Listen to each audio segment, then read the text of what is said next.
보고 싶어. 지금 내 맘속에 너는 날이 갈수록 조금씩 커지고 내 가슴은 해를 머금은 것처럼 뜨거워지고 내 생각은 자꾸 앞서는 것 같아 걱정이 되고 나더는 참을 수가 없는 화산이 된 것 같아. 내 마음 어떡해 지금 보고 싶어. 이 순간에 너를 만나고 싶어. 나의 일상 속에선 너라는 문제가 큰 숙제야. 하나하나씩 풀어보고 싶어. 내 마음속에 가득 찬 많은 이야기를 나누고 싶어. 뻔한 내 꿈속보다 포근한 네 품속에 안겨 말할래. 많이 좋아해 with all my heart. 너는 나와 어떤 게 닮았을까 궁금하기도 해. 혹시 너도 같은 생각에 잠 못 들진 않을까. 그난 기대도 해. 지금 보고 싶어. 이 순간에 너를 만나고 싶어. 뻔한 내 꿈속보다 포근한 네 품속에 안겨 말할래. 많이 좋아해. 아주 가까운 곳에 손 대면 닿는 곳에 나의 진심이 놓여 있어. 건드리기만 해도 그만 올 것 같은데 다 안다면 내게 와줄래. 알고 싶어. 너에게 난 어떤 사람인 거니. 나의 일상 속에서 너라는 문제가 큰 숙제야. 답답한 마음으로 하루를 보내. 지금 널 만나고 싶어. 많은 이야기를 나누고 싶어. 뻔한 내 꿈속보다 포근한 네 품속에 안겨 말할래. 많이 좋아해.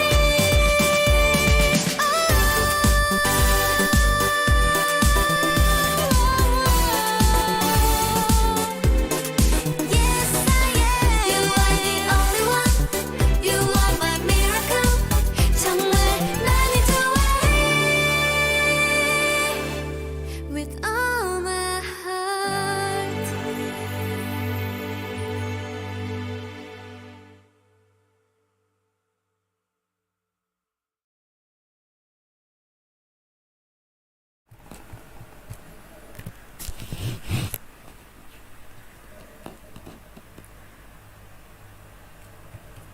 I became an engineer because I wanted to make things. But after I graduated, the reality of the world caught up with me. That's just not something we do in this country, not anymore. It took me a while, but eventually I realised it was true. I'd have to go somewhere else.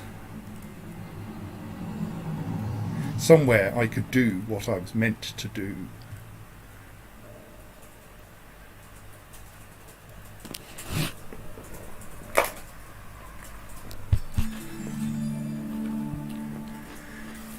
Good evening and welcome to not Dwarf Fortress at the gallery, because I decided that having realised that I had an adequate laptop to actually play this game that I bought like 6 or 7 years ago, maybe I should try doing so. So this is Shenzhen IO, which is like an electronic design and assembly language programming game. And I will admit that I have looked at the first few levels of it, so I know more or less what's going on, and I kind of know how this is going to work, but I'm not quite sure. And I'm kind of flipping around going, yes, Claire, it has data sheets. This is, yes. So one of my problems at the moment is that I don't actually have enough screen real estate to have the my IRC window and the game up at the same time. So I'm currently turning on a second laptop because that will obviously help me solve this problem. Then the third problem is I still don't have enough space to show you the data sheets and the game in any sane way. So I'm going to use this as my gratuitous advantage over the audience, in that I can read the data sheets and you can't. At least for the most part. Maybe I'll find some way to put them on screen, but it's awkward, and it involves things like the fact that Evince is a proper GTK program that thus doesn't appear in the X server under Wayland, and oh god's nightmare. And I'd have to flip between them in OBS and such like. But yes, it comes with data sheets. So that cute screen. Oh no, I don't need that cute screen. I think I could use my other laptop instead. Gareth reminded me I have an entire spare laptop. It's currently booting though, so currently I'm doing a lot of flipping between screens. So, as you could tell from the intro, as the player, I am playing an engineer, electronics and software and that kind of thing, who has just moved to Shenzhen Shenzhen, I think is closer, in order to pursue his calling. And I was going to say or her calling, but I'm pretty sure I'm fairly sure of my gender, and I think that probably maps through to my character. So I've arrived. I've logged into my shiny computer, and I have some email. Some email from the CEO of the Shenzhen Longteng Electronics Company Limited, who is telling me about the brand and their principles of diligence, both at work and in one's life, connections between components and between people, and salubriousness. I must follow correct eating, correct behaviour, and correct thinking, which I think mostly tells us that the CEO is completely disconnected from everything else that goes on in the company. What? Correct. Well, it's probably a mistranslation out of Chinese. Okay, quite an impressive word to have. Yes. So reciprocity. Thank you. Also completely disconnected from any kind of reality to normal for CEOs? Yes, precisely. That's why I kind of assume it's disconnected without having talked. Well, actually, I have talked to them in a previous timeline, to the rest of the staff. We have an email from Carl Teskey. Fresh meat. Welcome to southern China. All right, apart from the heat, smog, and lack of decent cheese. But there's no cheese. That is a disgrace. Yes. Oops. Let's use different buttons. From Joe Hai Tao, product manager, who who I've obviously heard all about. No, I haven't heard anything about you. The product guy who loves to find amazing opportunities and make deals happen. Let's do this. From Wu Li Li, greetings and welcome to the team. As you've already been made aware, we are on a major international expansion effort, and we are very eager to see you bring your skills and expertise to our company. And from David something or other Chinese P. Solomon, brought on to help Longteng with its international push, and just moved from San Francisco, where where there is a very vibrant Chinatown, and is being fascinated by the culture. And finally, Ji Zhang, Chief Staff Engineer, and hence my boss, who has not managed many foreign workers before. So there's our cast, all of whom have introduced themselves to me. Right, getting there with the second laptop, which is very old and very slow. Probably works better than my old. Yes, indeed. Carl Teskey, yes, advises me to read the manual. Yes, well, I will read the manual. With a telescope. Yes. It's here on my other desktop that you can't see. Sorry. Though really, I mean, you only barely need the manual. And my first task. Oh, come on, open a terminal window, you horrible machine. So my first task is to make a mock security camera. That is a box with 2 blinking lights on it. The first one blinks in a regular pattern. Second one is intermittent. The design is partially complete. The previous engineer left before finishing the assignment. We have a timing diagram and we need to run the simulation until it passes all the tests. See, test-driven development. Gosh. What are its tests? What are they going to give? What is that? I think we discover its name shortly. Oh my god. It's the mascot of the CAD program we're using. Is it like Clippy? Will it help us? Not very much, no. Thank you. That looks like a terminal window to me. That is right. I'm now going to engage in some slight.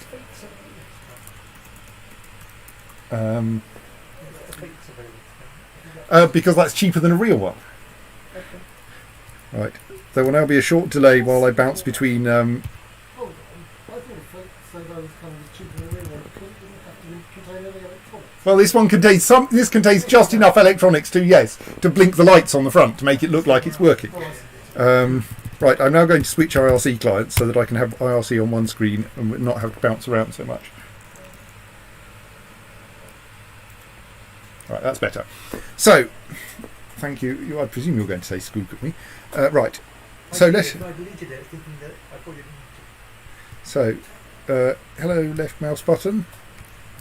Am I going to now discover that my mouse isn't working? Right, that's fine. So here is our design. It includes a comment from the previous engineer saying, "Why is this so hard?" And it includes one little microcontroller and and another circuit board. At first I thought these were two sides of the same circuit board, and I kept trying to connect a track from one to the other, but they're not, because they're not actually mirror images. In that the notches there are in the same place. The holes aren't in the same place as their holes. I'm not sure they're holes. They may be pads on one side of the circuit board. So what? Are these the two different circuit boards? Yes, because if we run the simulation, we get a picture of it, and I think there's one circuit board behind each of those LEDs, essentially. Where are LEDs? Down there. Okay. I think everyone can see my mouse pointer. Yes. Yes. I think YouTube can as well. I think it is rendered into the window in a way that means it's not actually an X mouse pointer. I mean, I can get that to render as well, but the default is off. So, yes. So there's how our test works. We click simulate, and we can see that light is flashing, and we get something that precisely matches that expected and actual state. Are you able to get the up one and try to get the So, no. So we have two outputs. That one is this continuously flashing one, which our previous engineer has successfully implemented, and the other one we need a slightly more complicated flashing output, and these red bits are where our output is not matching what we were required to make. So is yours currently low? Yes, it's currently always low because there's nothing actually connected to the network LED yet. And are you supposed to deduce how to do this by seeing the one and not repeating it, or are you supposed to know how to? We've got a programming manual for this microcontroller, which gives us a list of its instruction sets.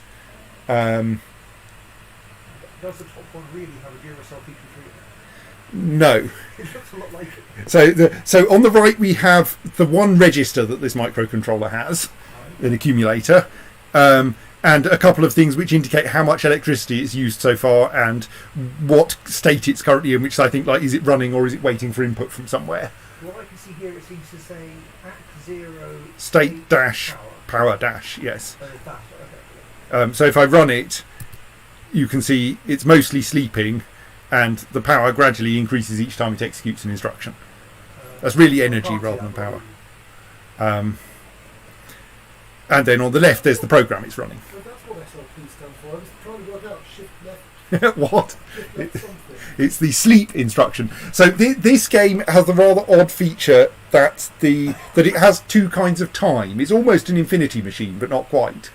In that you can, I think, execute an arbitrary number of instructions in essentially 0 time, and then you have to tell your microcontroller to sleep if you want real time to pass. This is a kind of an abstraction of microcontrollers run much faster than any reasonable real-world event.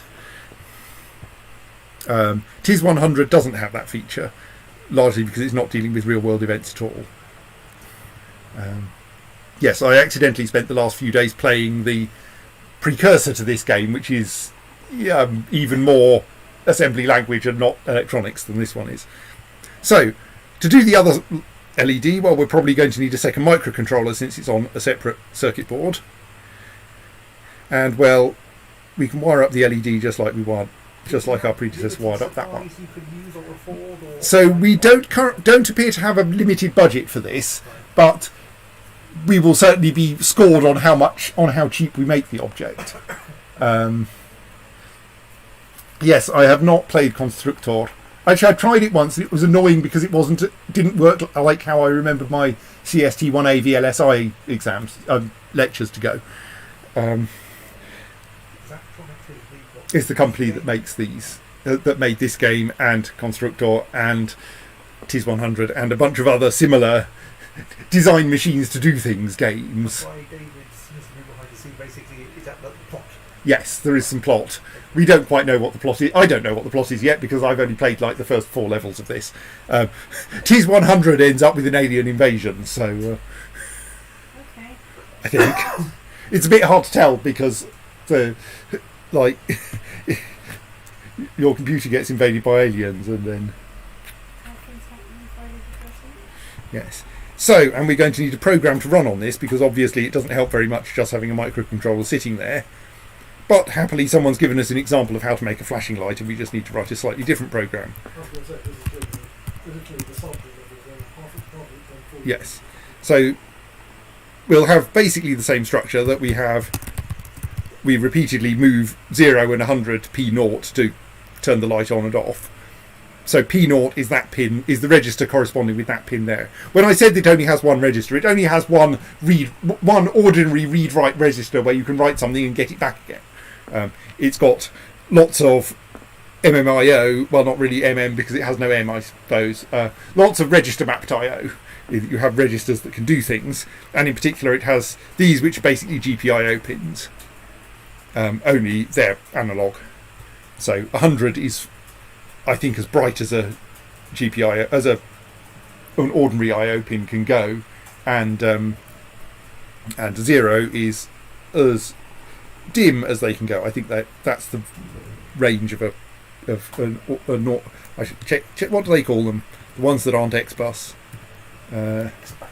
Simple IO pins, right? Actually, it probably tells me in the information. Active and network are simple outputs connected to LEDs.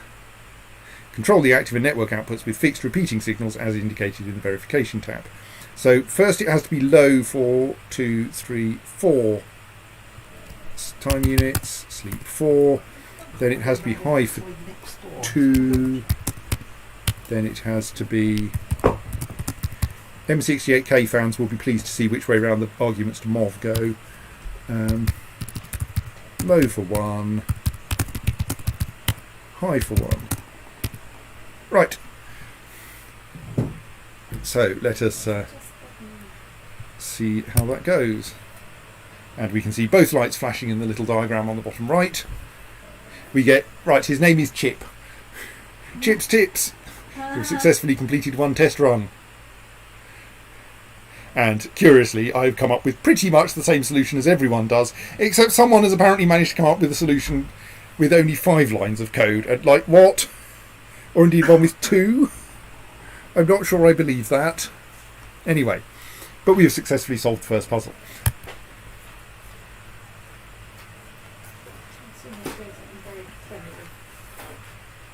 Thanks for your prompt work on the blinking lights. Looks okay.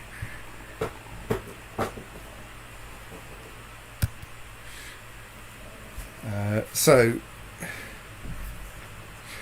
a brief description of the historical basis of Shenzhen. From Tilly Liu runs this fun little mailing list for expats in Shenzhen. Here to demystify some aspects of life and culture. So yes, Shenzhen is one of the fastest growing cities in the world. Oh yes, one thing I haven't mentioned is that the notes at the start of the data book imply that it's about 2026. I can't remember what it is that implies it's 2026. Hang on. Because that email doesn't have a date on it. That email doesn't have a date on it, but does say connecting talent across the Pacific since 2021. Oh, it's there. Date of my first entry into the country is 28th of September 2026.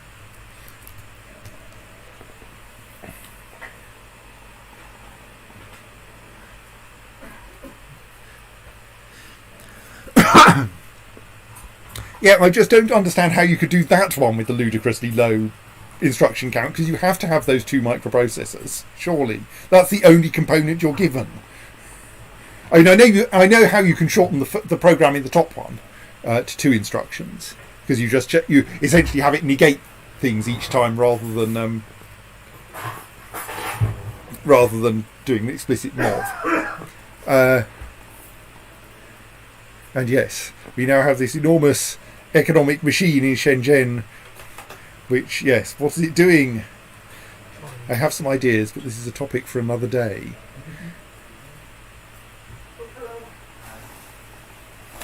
Oh, right, our Ocado order has arrived. So I'm not going to pause this quite yet. I'll go on for a few more seconds. So I'll read the next thing and then drop us into the CAD program. So our factory floor has some examples of older equipment that require control signals to be amplified. We had a device to adjust signals for this type of machine, but recently it was broken, brackets smashed. This is an appropriate project to teach you about inputs. Hang on a sec, what happened? Is everyone okay? No need to worry.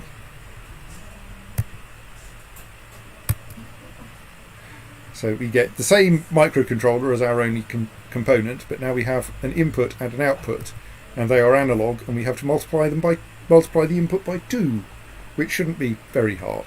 But I'm afraid I have to go and sort out the incoming shopping, so I will be back quarter of an hour or so maybe. See you soon.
Right, welcome back. Hello. Hang on, this is doing something I don't want it to do, isn't it? It's capturing 2 copies of me. Interesting.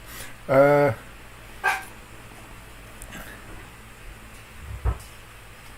I need to find the advanced thingamy under here? Advanced audio properties. Now those are both set to monitor off, so why does the output capture seem to go up and down with my speaking? Oh well. If no one tells me my voice is a complete disaster, then I'm just going to carry on. If I set control D, it would be really annoying on the screen. I have no idea. Let's try and see. If it's really annoying on the screen, let me know.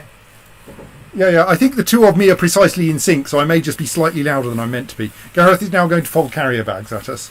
Yell if this is a problem.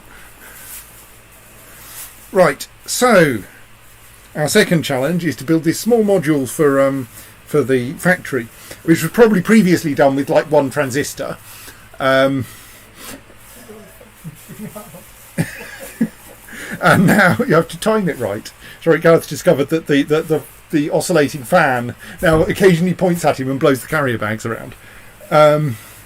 So yes, what was previously done with a single transistor, we are now going to use a microcontroller for, because I've got this thing where my mouse doesn't work yet. Right. Time my movements plus the rotating cameras. So our microcontroller conveniently has 2026 is when this is set.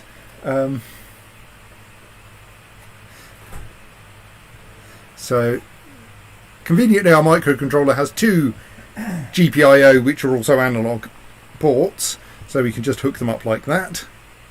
And now we just need to write a program that repeatedly copies data from control in to control out, multiplying it by 2 each time. So that should be fairly simple. Mov, where's input in? P0 into the accumulator. I think this microcontroller has a multiply instruction, which is just extravagance. Yes. Mul2. It is 100, didn't come with a multiply instruction. And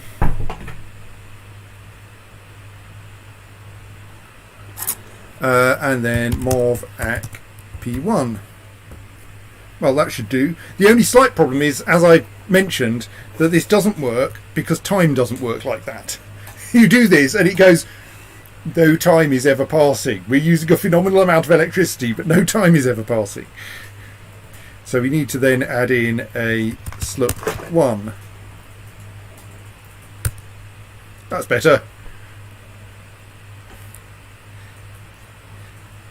So my fairly simple program is doing what it obviously does, and reading from the P0, multiplying by 2, writing to P1. It's with a very impressive lack of any kind of delay to the input and output. Well, as I said, it executes in executes all its instructions in 0 time. So that'll do. Back to reading my email.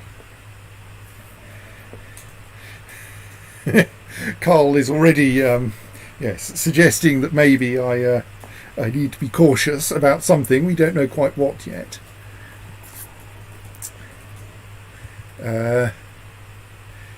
So Zhangji's daughter is learning programming.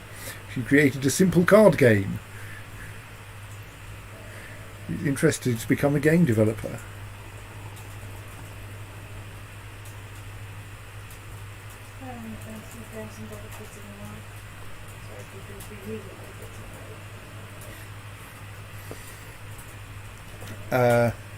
So on our desktop now, we exit the email program, we have a solitaire game, which is apparently a standard feature of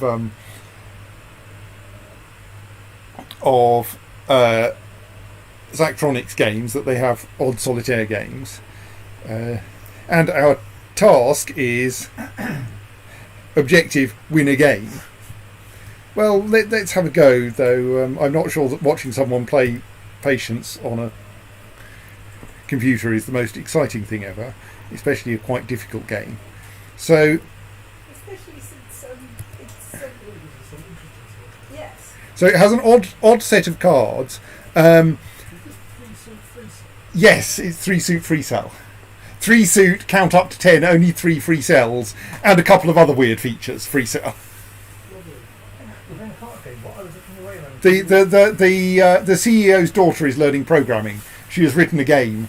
The CEO has thus deployed it to everyone's computers so that we can test it.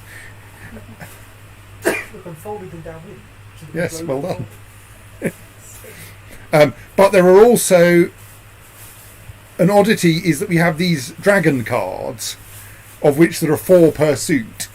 And you can't stack anything on top of them, and they can't be stacked on top of anything else. And when you get all four of a suit simultaneously exposed, you can press this button, which stuffs all 4 of them into one of your free cells, occupying it permanently. And there's one extra card, which is this flower, which just gets put in that space when it becomes visible.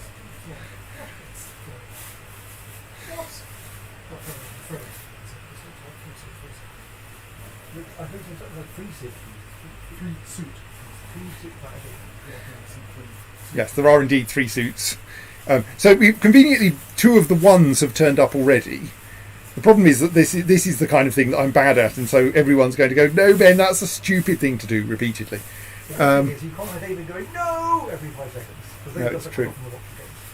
All right, pink beast indicates yes. Some of this is stolen from Mahjong. I was going to point them out as well, but So there's the other one, which has a 2 above it. So we really want to get that 4 out of the way, which is not too hard if we expose it, because we can stick it on that 5, which is a really very safe place to put things.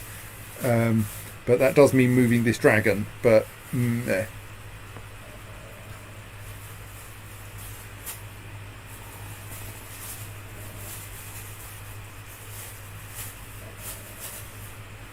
So I think that's a reasonable thing to do, at least. And then we can... That 3 is perfectly safe. And that then gives me an entire spare column that I can do things with.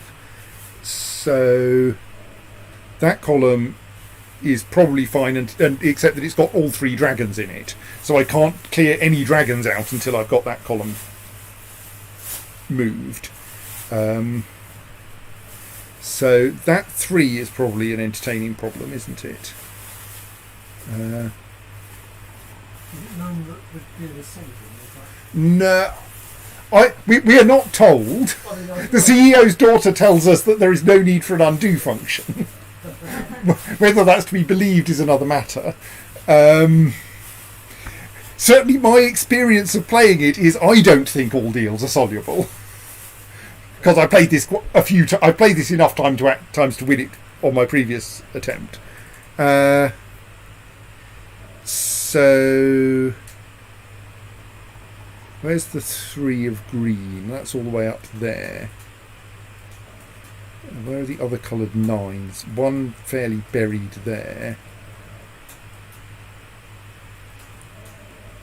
And that 6 would go on that 7 or that 7. So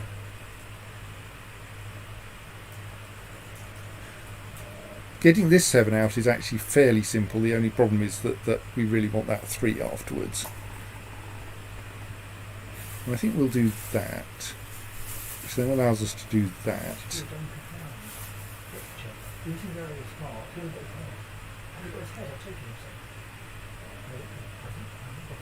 So then we can move that 5 and 4 across, and blocking that those 2 dragons in is really no problem, because the 3rd one's there. We're not going to need that. Not going to. Oh no, there are 4 of each dragon. Oh yes, even so, I don't think that's too much of a problem. So then that one of course we can do that and then that. And then we can move that 8 out of the way at least. And then we could put a 5-4 there, but then we're getting into a rather embarrassingly dragon heavy situation, aren't we?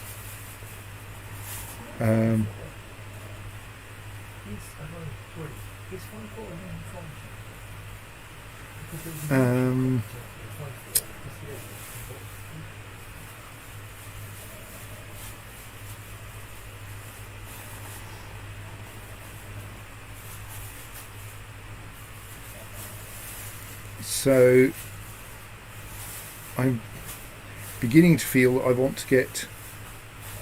So let's see, there's things we immediately want are that 3 and that 3.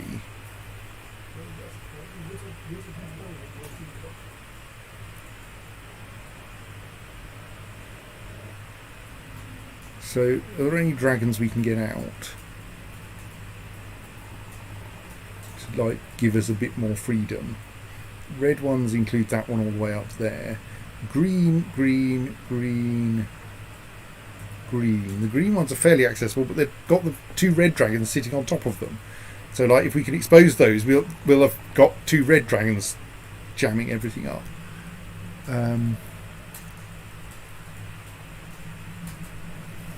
Move that. So what have we got by way of 9s? So that doesn't have to be there. We can move that out of the way and get ourselves a bit more space. Then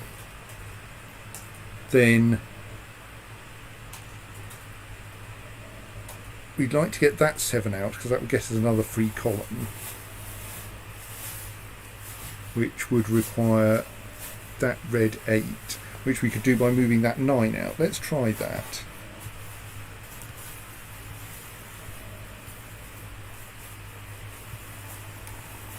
So that gets us a bit more breathing space, I think. It feels like it's going fairly well.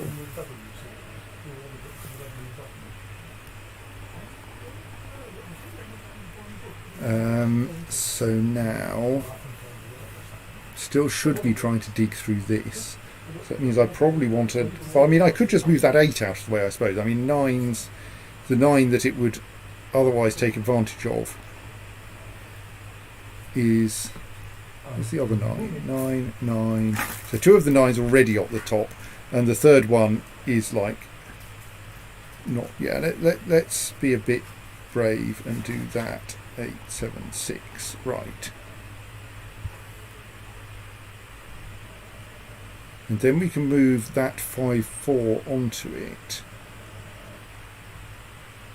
So actually, since there's no 3s we need to store, we can just stick that 4 up there.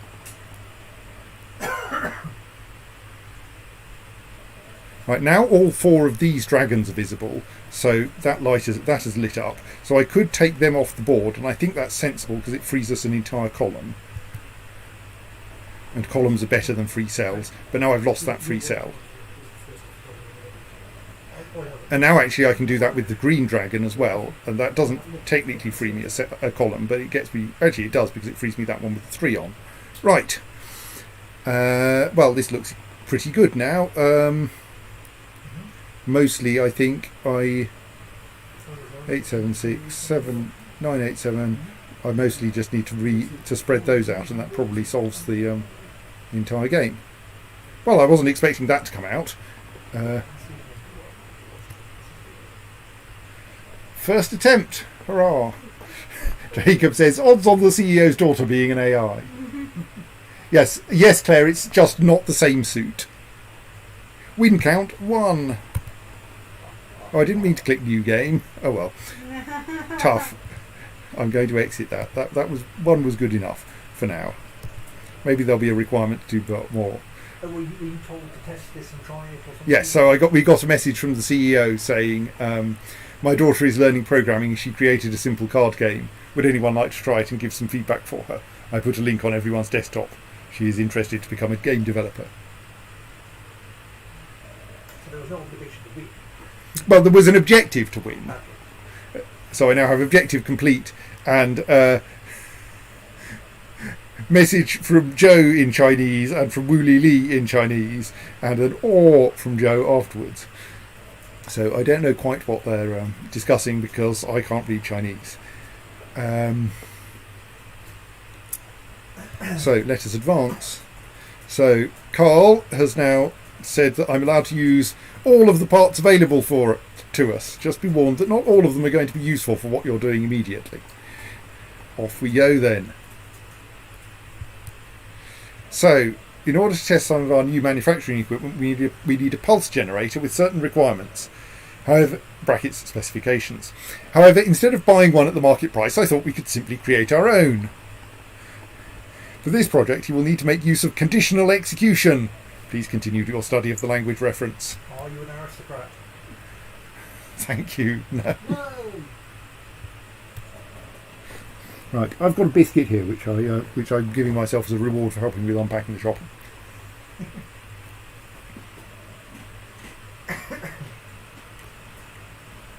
Biscuit eating noises. Chomp, chomp, chomp. Dear my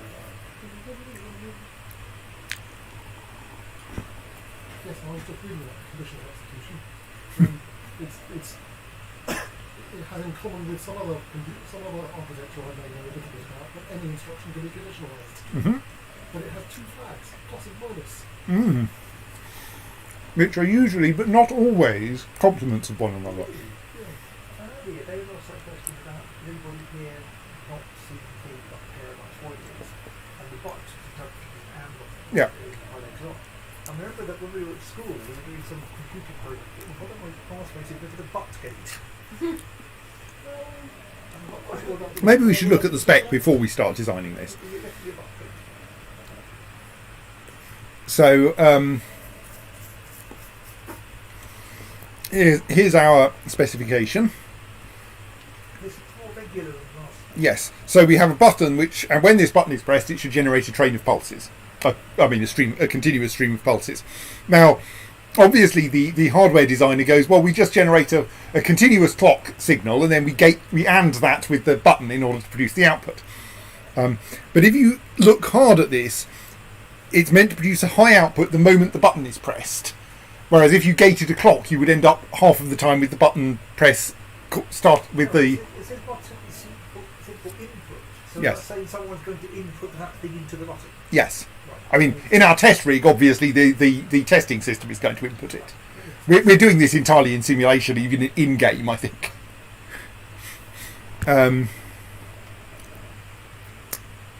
So, well, we probably don't need a very complicated microcontroller. Let's use a small one. And, well, we've got one input and one output, so Can you use the parts that aren't recommended? yes. Okay. Yes, if I decide that actually what I need is a 14-segment random access memory, I can perfectly well add one to the system. Might be expensive. Yes, that's increased my cost to 5 yuan, whereas it's only 3 yuan at this point. Tracks are, of course, free. Indeed, they should have a slight negative cost because it costs some etchant to remove the copper you're not using.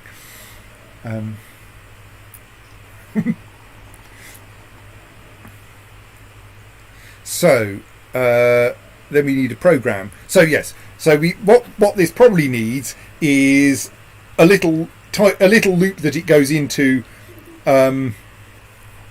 when the button isn't pressed, waiting for the button to be pressed, and a little loop that it's in when the button is pressed, waiting for it not to be pressed, and at the same time emitting pulses. So we want something like MOV.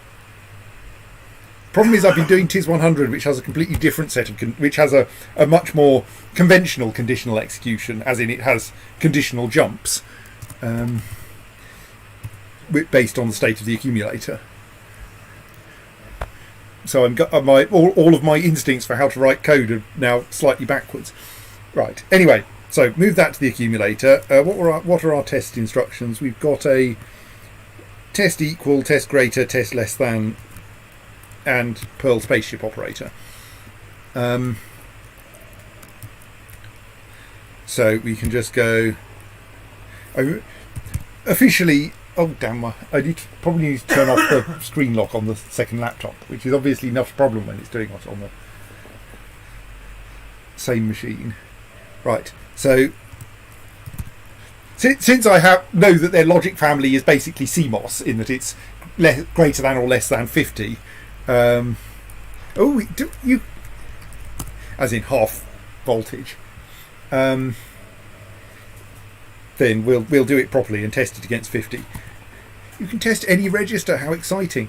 Well, in that case, why are we moving it to the accumulator? There, right. And just say, is P0 greater than 50? This is so much more powerful than the processors in TIS 100. Right. So then, if it is not greater than 50, then sleep 1.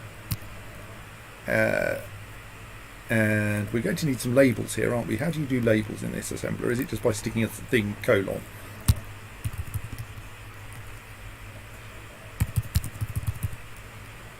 That looks good. That's not very helpful. Oh, that one wants a minus as well, doesn't it?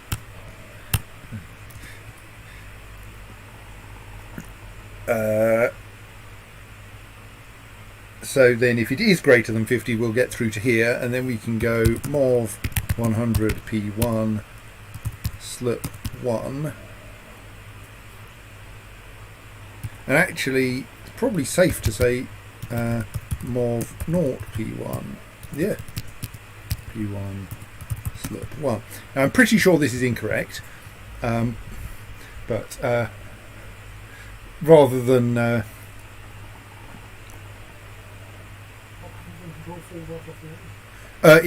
it loops back to the start of the program. So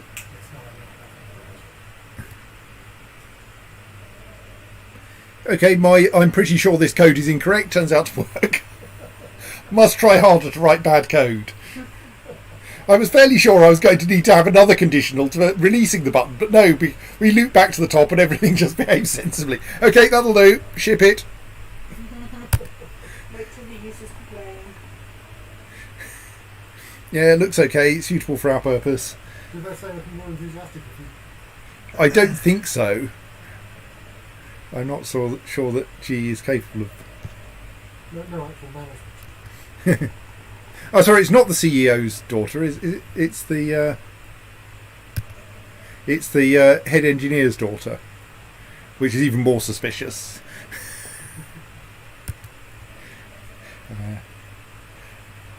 Email from spaceadventures.ru offering me a suborbital, an orbital, apparently, selfie for just 89,999 rubles. You know that there's never been a better time to take a trip into low Earth orbit. Demand is skyrocketing and prices are cheaper than ever. Hey, we did a selfie from Jupiter. Now is the time to get on these trends, which has been popularised by international superstar Cool Dad and many others. Tickets are going fast. Well, sadly, I don't have a button for yes. Take me on a orbital flight. You have to have it from David. Yes, yes, indeed. Yes, it is probably pretty much. Hello, would you like to go on a Kerbal Space Program flight? No, thank you. So we now have 2 projects available to us. Light Up Signs, where Joe has got us a deal with a major esports personality, the Solid Steel Gamer. Her team's contracted with us to make light up signs that actually animate for her fans. As long as we can keep the costs down, they're going to want tons of these to hand out at matches. And Baron von Schnaps was out drinking last night, and someone from the company that owns the brand. There's a drinking game they're promoting that's hella fun and off the rails. I made a deal to supply them with little personal scorekeepers that they can give away at events. I don't remember the actual rules. So, which one should I do first? What actual The light up signs or the little personal scorekeepers? I feel that the little personal scorekeepers have far more potential for exciting error. Okay.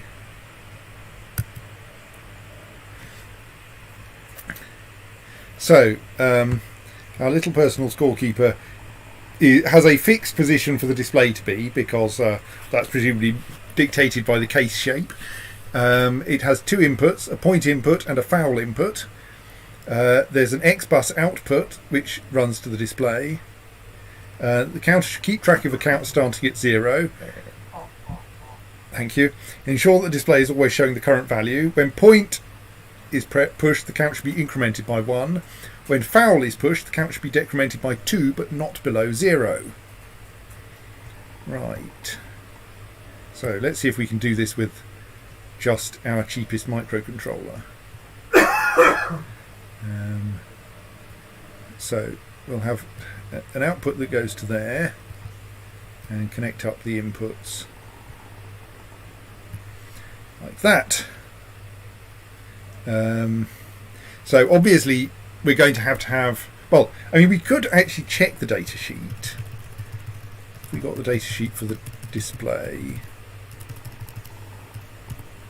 Lux Industry LX700. Yeah, it looks kind of similar. Might be the same component. Right, I think it is write only, so we can't use the display to store the score, so we're going to have to keep the score in the accumulator. But that shouldn't be too much of a problem. What on earth? What is an accumulator for, if not that? So we can do like...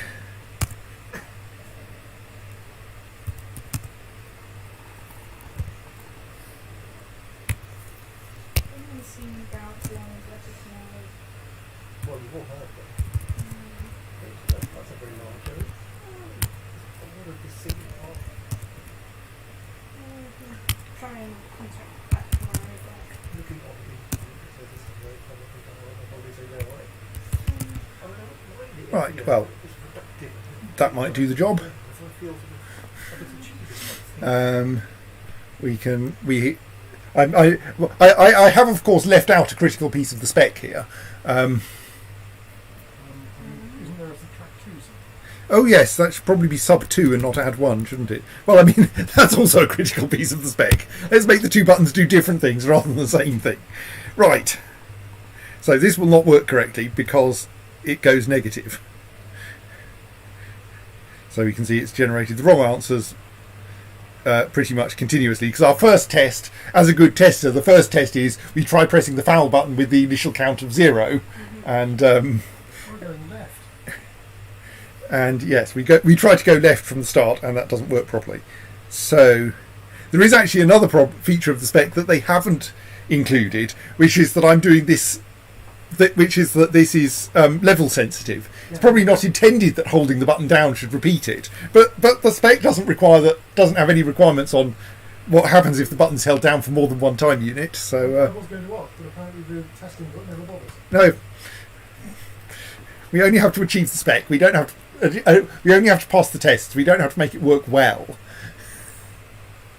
We're afraid of software engineers everywhere.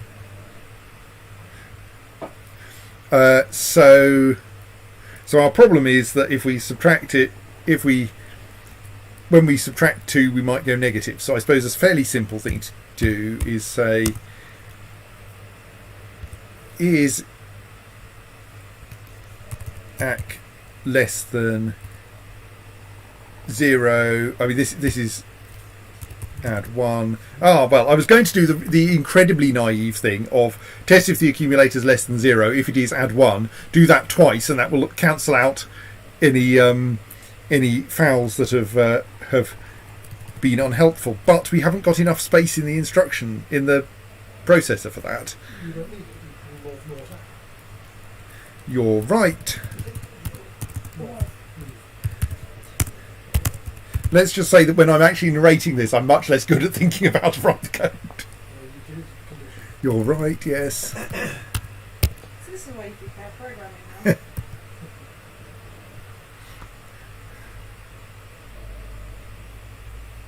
What's this doing? I mean, what? The two wave diagrams show the inputs on the point and foul button, and the display at the output show that the output is correct. So the thing we're meant to produce is something which has one button that increments the score and the other one that takes 2 points off the score. Except that the score must never go less than 0.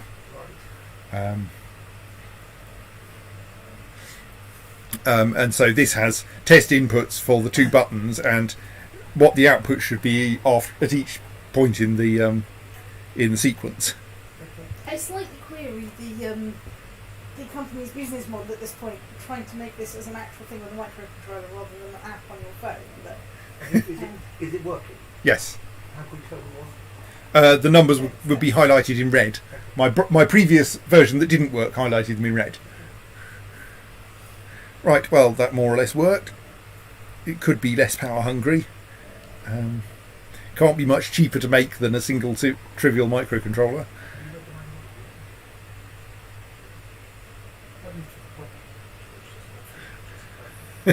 Do not drink of the Baron von Schnapps. See you in the next life. The Baron von Schnapps sent us a case of a variety of flavours of schnapps. Carl was foolish enough as to try some of it. don't do that.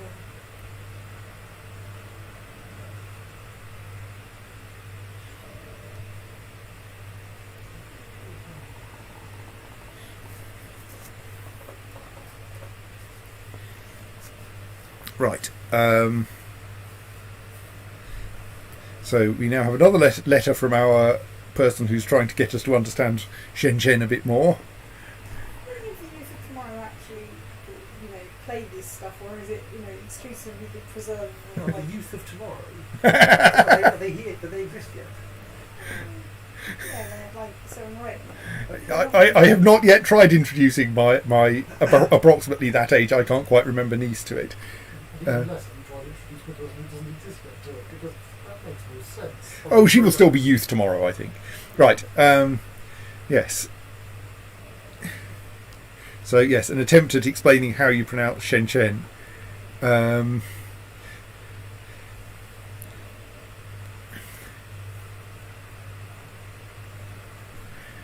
Shenzhen. I'm not sure it's actually that second consonant is voiced, but Shenzhen. Also, there are tones, which the example on Wikipedia, which I listened to, didn't. It was certainly fairly unclear to me what the tones were doing, but I suspect that means they're kind of fairly obvious with the sound of the word, in that it's a falling then rising tone for the first shen, and the second and a falling tone for gen. Yuan is one syllable.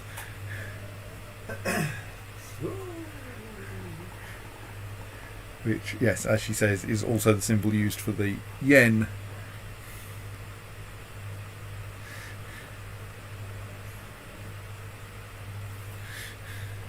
Thank you, Tilly.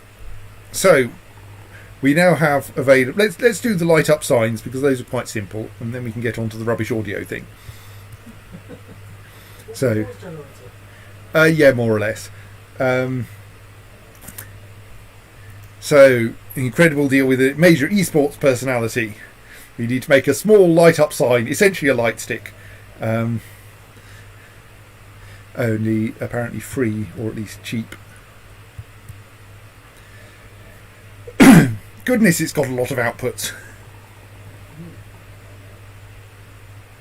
So, click 1 and click 2 are simple outputs connected to display segments corresponding to a clicking animation. Drink 0, drink 1, drink 2 are simple outputs connected to display segments corresponding to a drinking animation. Control the display segments with fixed repeating signals. So this is essentially a souped up version of our first task. Make some flashing lights flash in the correct pattern. It's just a slightly more complicated set of flashing lights.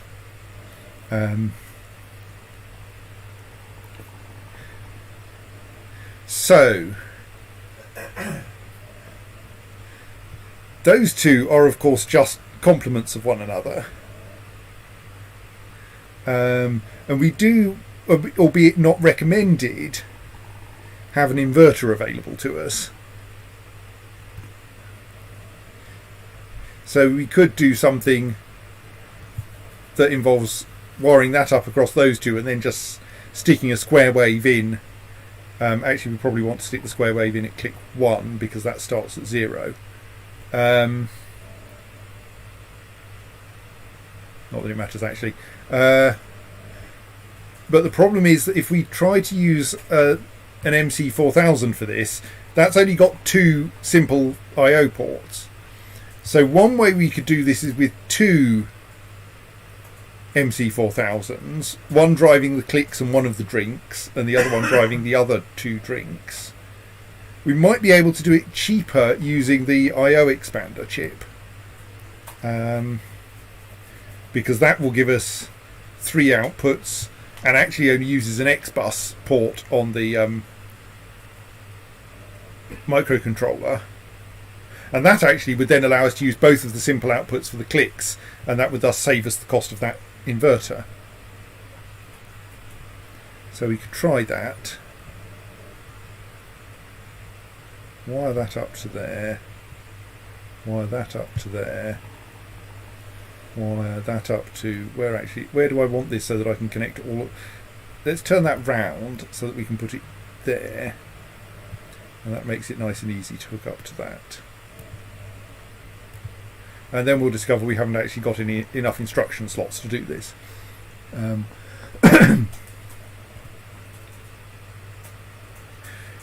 Ooh, yes, because the awkward thing is we're now going to spend all of our time flapping that.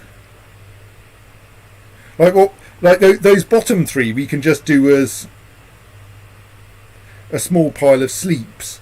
But if we have to do that while also doing a 1 Hertz oscillator, we're going to end up with a lot of, either we have to carefully keep track of how many times we've oscillated in the accumulator, and oh god, this is going to be horrible. No, sod that. I'm going to do this a simpler way. Actually, no, I think I still want to keep that. I think I'm going to do this the slightly extravagant way. Yeah, okay, put it the other way around. Let's use 2 microcontrollers, one running the clicks and one running the drinks, because that way the 2 programs are both non-horrible.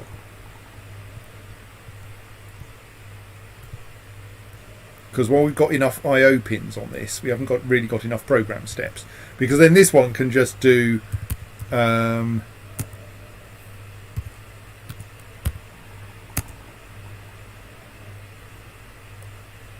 MOV 100 P0, MOV 0 P1, slip 1, MOV 0 P0, MOV 100 P1, slip 1. So that one then will correctly implement the flapping thing.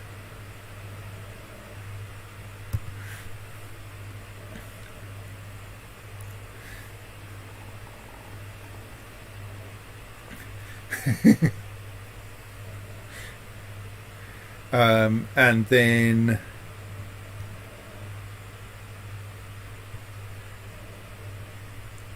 we'll stick in another MC4000 up here.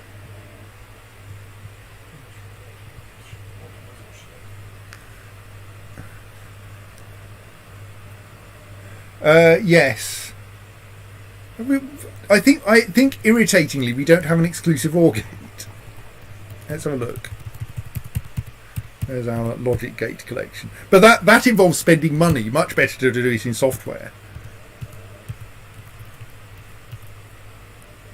Okay, we do have an XOR gate, LC70G86, which would save us having to use this huge and hairy X-bus part, though actually the price is probably the same. But like, it's prettier to do it.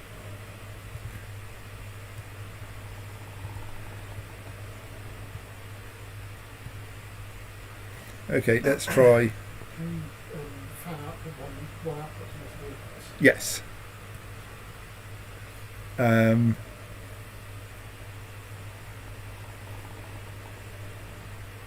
Drink 2 is drink 1 XOR drink 0.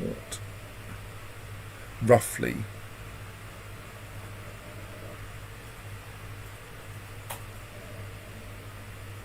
But yes, okay, so Let's move that up a bit. Need a bit of space to be able to get all the wiring in. No, that won't work. We need more space to get the wiring in because we want to be able to get 2 tracks down there. Let's move that even further away. Because actually we can safely put it all the way over here and then route the track round there. Then we have to make the tracks cross over. Okay, no, I don't think we can run a track between the legs of that chip, annoyingly. So we do have a free jumper. As far as I can see, you can only make the jumper north-south, but that's fine because that's what we want here. And then we can wire that up like that. Right, so if Ian is correct, that should work. So then we just want to go 100 P0 0 P1 slip 1 2 3 4 5 6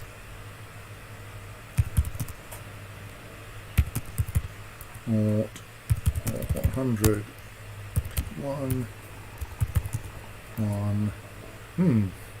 We may have a slight problem of not having enough space to do this.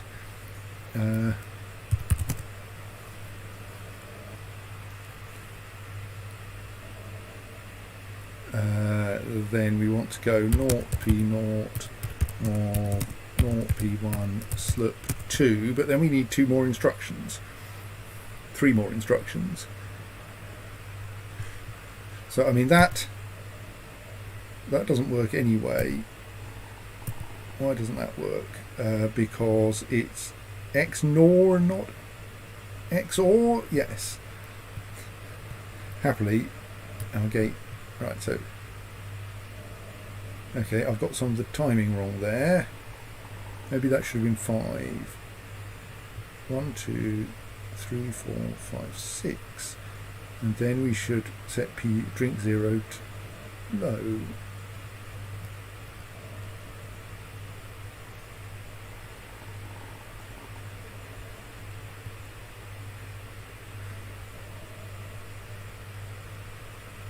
If you're limited by the number of instruction slots in the instruction, you want to get into the max space, then you could send a Yes, then I can do a single 3-digit signal. I'm pretty sure that's how I did it the first time I did this, which is partly why I'm gratuitously doing it in a different way to see if it works. Yes, but why is this not working properly then? Oh, because I can't type.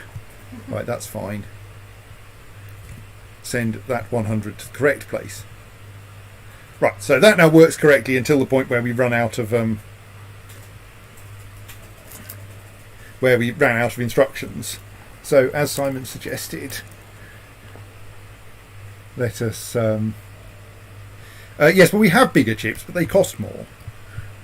As Simon suggested, let's ignore Ian's helpful observation.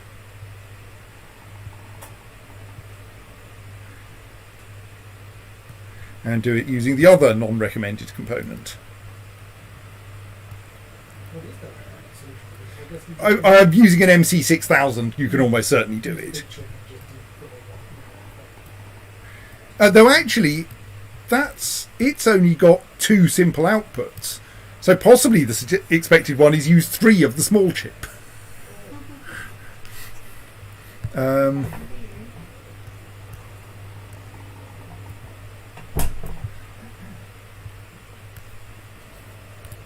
So then it's simply more of, let's hope we've got those in sensible order.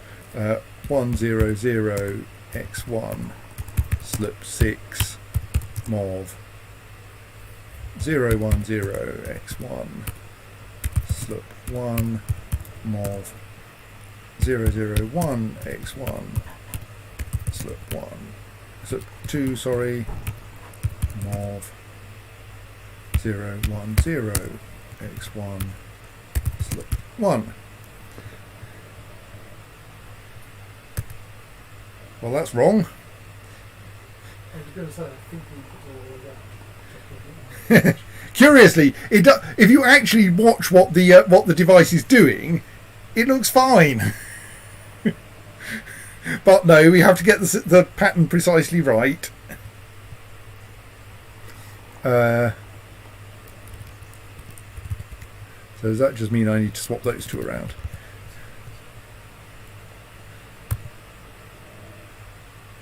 That's better.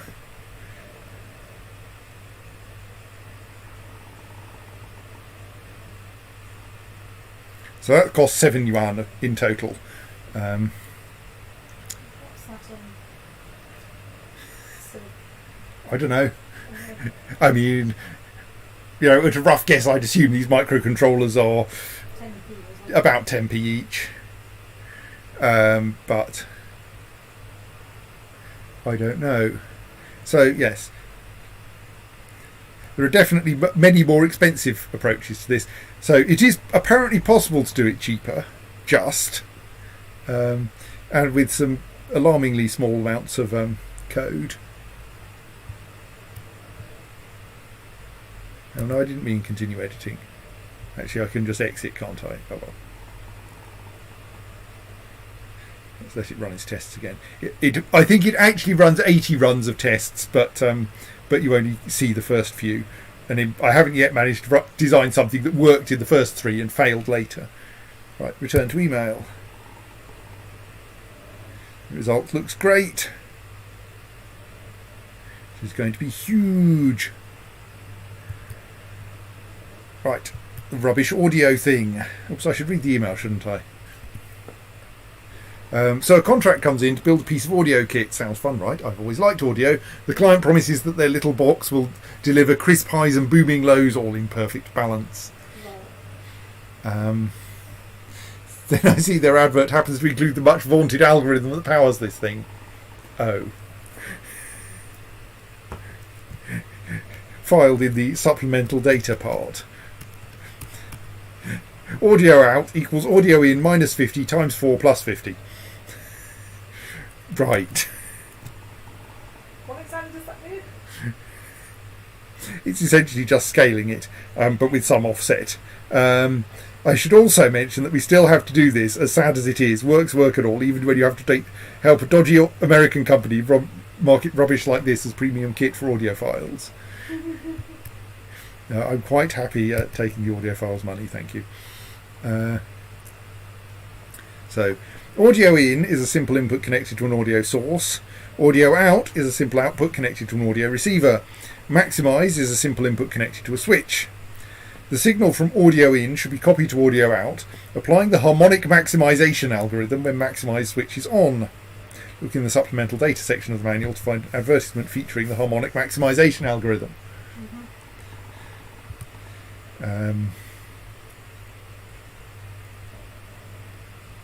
So this needs 3 simple things. So, well, we could try to do it using the little processor and the I/O expander.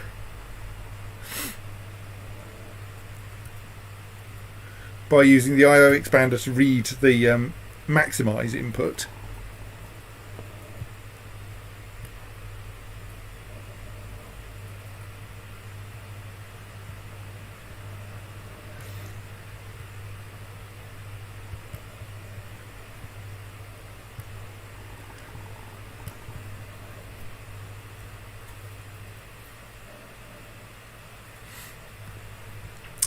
So what will we need to do then?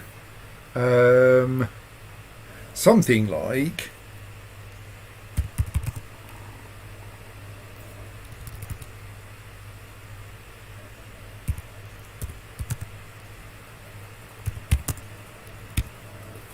so that should read, I think, as 1 if the button's pressed and 0 if it's not pressed. So if the button isn't pressed, mov P0 P1. See, we probably don't need to do that, do we? You can just do mov P0 AC and then conditionally make the changes, and the changes were simply minus 50 times 4 plus 50, which is obviously an excessively complicated way of writing plus times 4 plus 150, I think. Plus, so conditionally mul 4, conditionally add 150, mov ac p1, slip 1. Right, will that work? No, that doesn't seem to be working correctly at all. I think you're right, yes. Minus 50, which then when multiplied by 4 becomes minus 200, plus 50, sub 150, not add 150. Yep, that seems to be working correctly.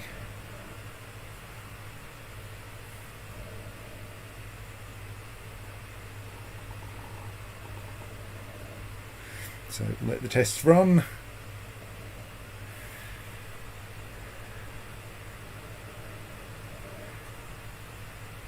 How do you get 6? I missed something there. What's the multiplex thing doing? So the problem is that our microcontroller has two kinds of input, or input-output pin. Oh, right, There's right. the simple input and output and the complicated X-bus input and output, Oh, and we need 3 simple connections. right. So you're just compensating for the I'm just converting that, 120 plus. yes, that X-bus port into a simple I/O port, and conveniently, while the I/O expander can only do digital inputs and outputs, we have one digital input, so we can stick that through the I/O expander.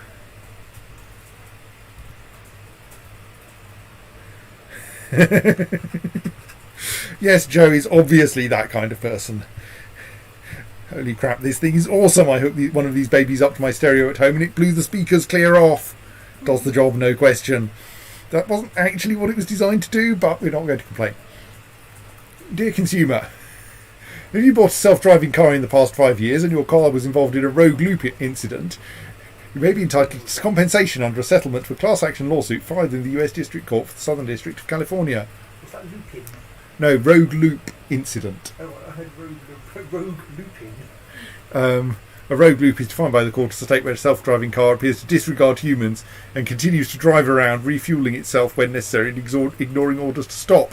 If you believe your self-driving car has experienced this condition in the last 5 years, please contact us for more information.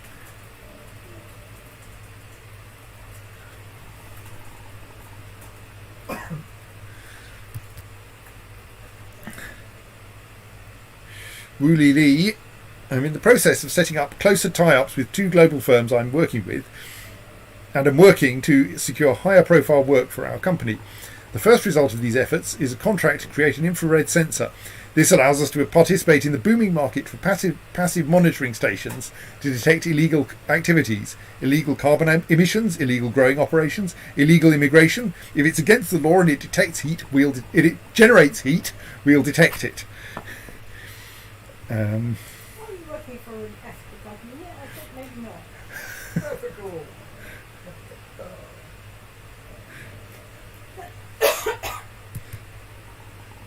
Wooly Lee emails us to say that, note, I'll be working remotely today and maybe tomorrow, just in case you're looking for me in the office. Joe, that's weird. I thought you got back from your trip yesterday. Haha. Wooly Lee, I did. I've been stuck in a traffic jam on the way back from the airport since then. You've been in the same traffic jam for over 24 hours. When a city grows as fast as Shenzhen has, it's natural to expect there might be some strain. I'm fine. I have food and water in here. Maybe next time a virtual meeting is better. Well, I mean, yes, if you can work from your car, that would be fine. So we do have some other options other than the infrared sense, the authoritarian infrared sensor. From David, we have a virtual reality buzzer. Apologies for the personal side here, but I've just met this wonderful girl named Xiao Mei. And, well, to make a long story short, she's set to move in with me next month. There's just one small issue. That when he's doing his VR sessions, it's easy for someone to sneak up on him because he can't see or hear them. Awkward, to say the least. So he suggests we should make him a simple vibrating buzzer that attaches to a VR headset so it can be felt even during the most intense sequences. Connecting that to a radio controller, I could place the button outside of my study and Zhao Mei could buzz me when she needs me, with no chance of me being caught by surprise.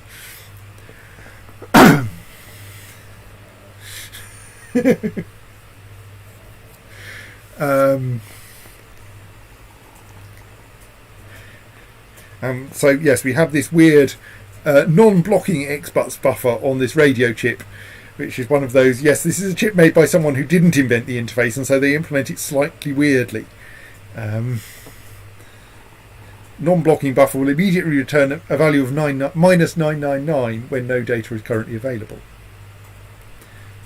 We also have a prototype board, so where we can experiment with custom LCD panels, any other parts we have available, and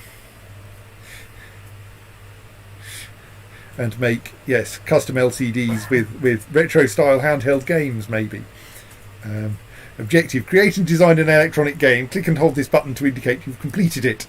In other words, this is play around and invent something with the bits we have so far, which possibly I shouldn't attempt to do right now. I do have an idea for something that I think we can implement with the bits we have at our disposal, that is just about qualifies as a game. When you only have 40, I think in the biggest processor, like 14 instructions at your disposal. So, shall we do the virtual reality buzzer and avoid the authoritarians for a bit?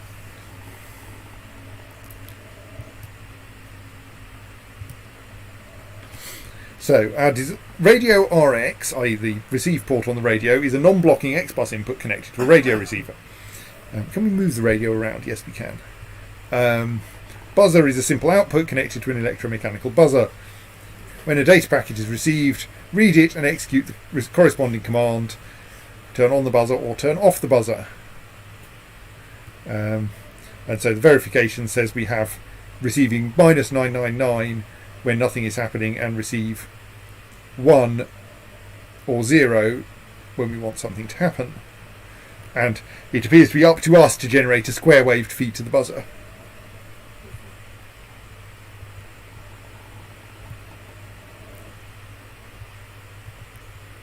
So, well, let's see if we can do it with the obvious minimal part count of 1 3-yuan microcontroller.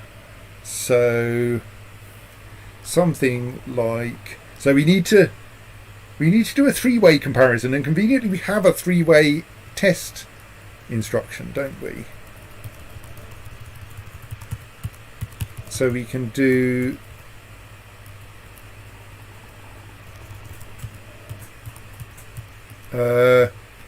TCP, which will give us outputs for less, greater or equal to. So if we do TCP x00, then that should do all three tests without even needing to trouble the accumulator.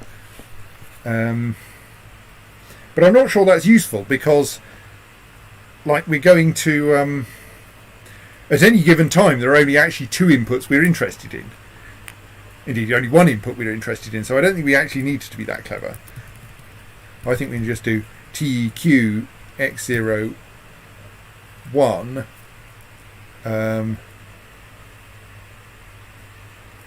and then if it is 1, then we need to turn on the thing. If not, we sleep 1 and then jump back to the top of the program.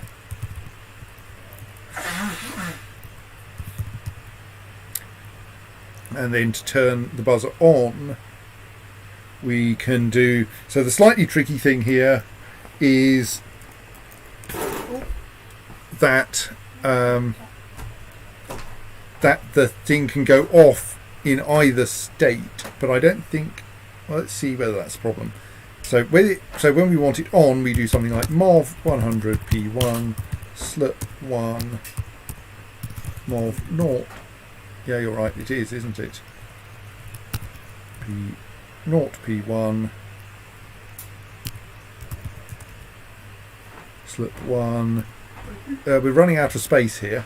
Also, isn't the problem that you're going to have dropped the packet on Yes. your synchronous But that's so. What we should actually do is something like. Well, we're conveniently not using the accumulator, so we could just go not mov ac p1. So we won't then slurp then teq x naught naught if it is not naught minus jump on, and then take advantage of the wrapping round at the end. Maybe, I don't know. Let's run it. Let's test it and see what happens. Expected run register or number. Oh, after the slip. Yes, okay. Well, all my slips are 1 because we can't afford to stop paying attention to the radio. Well, it like 10% works. Okay, 50% works. And again, this is like, in practice, of course, we don't care whether this square wave starts high or low, but the spec says that the square wave must start high the moment you receive. And we also don't actually ever. Yeah, we don't ever mov naught. I'm beginning to think maybe we can't fit this program into this many instructions. I don't know. I'm having a thought. So I think you want a single loop. You want a single loop that just run every cycle. Right. Then you don't need to jump backwards to enable the talk. Right. And what you say is you can do a test compare Yes. x naught with 0. So what I initially wrote and then went, no, that's obviously not helpful. So And that gives So you think plus we- instructions which will be executed if it's 1, and for that you move 100 into ACK. hang on, so shall I wipe out the rest of my old program? So plus move 100 into ACK, so the x naught is 1, and then we're resetting the square wave generator to the high level, and if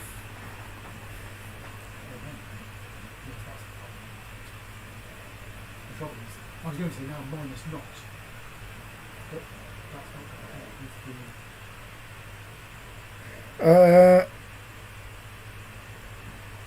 Oh, then you could have. So minus. We can, of course, overwrite P1 repeatedly in the same loop cycle if we have to. Hang on, no, I think this still works. So minus not. So that will then reset it. That means that if we're not receiving either the on or off signal, then we just flip to the next thing in the square wave. And now the problem is, if you receive a 0, you need to turn everything off. And the way that you distinguish that is you now say on both plus and minus jump over the next instruction. So plus jump through, minus jump through.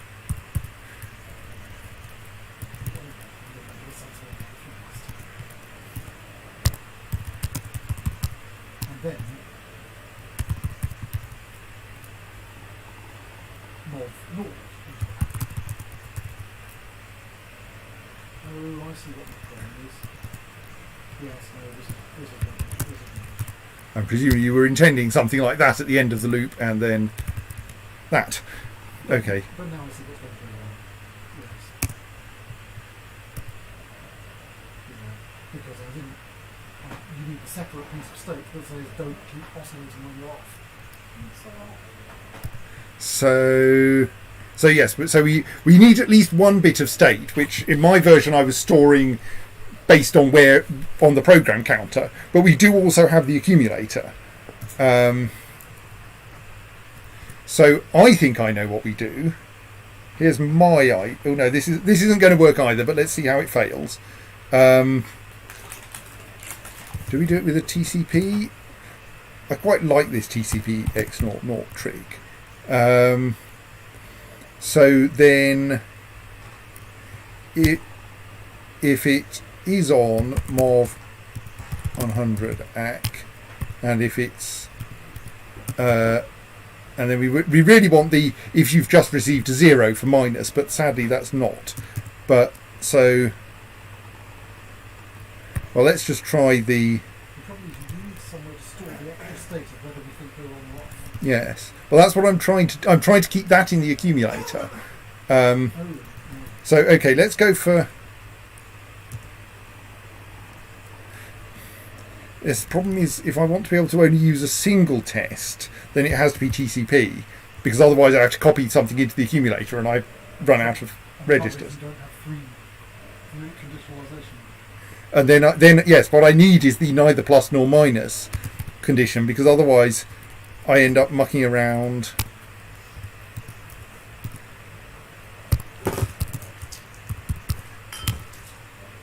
So then we can say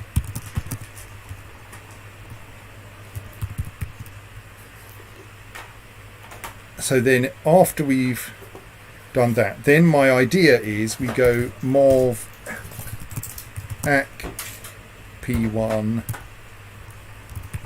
1 mov naught p1 slup 1, and this is obviously wrong because it will drop half of the packets. Indeed, it's spectacularly wrong. It never does anything at all. But yeah, I don't think that design's any good either. Maybe we just need to accept that we need more program lines. Let's try doing it with. Let's not spend a lot of time carefully.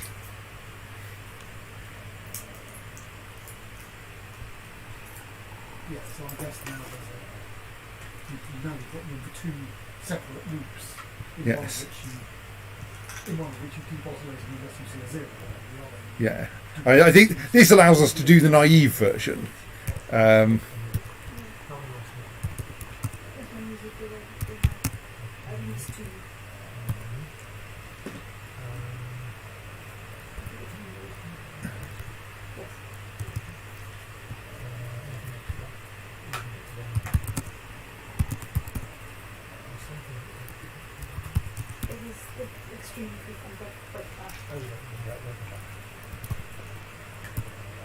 you reading this, Ben? More or less, yes.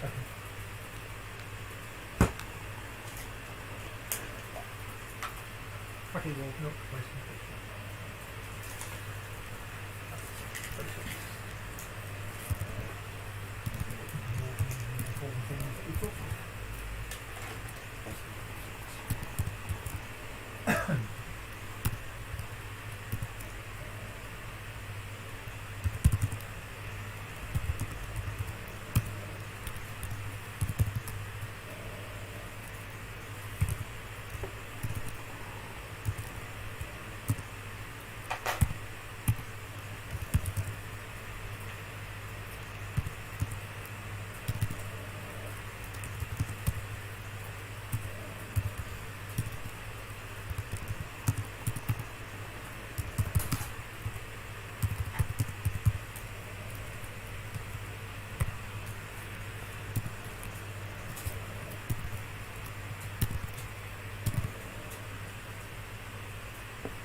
Right, maybe that will work.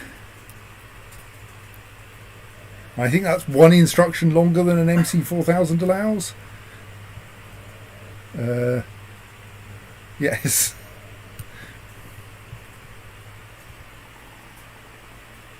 So that's doing what I naively did initially, which is one little loop that we execute unless we see a 1, and one little loop that we execute unless we see a 0.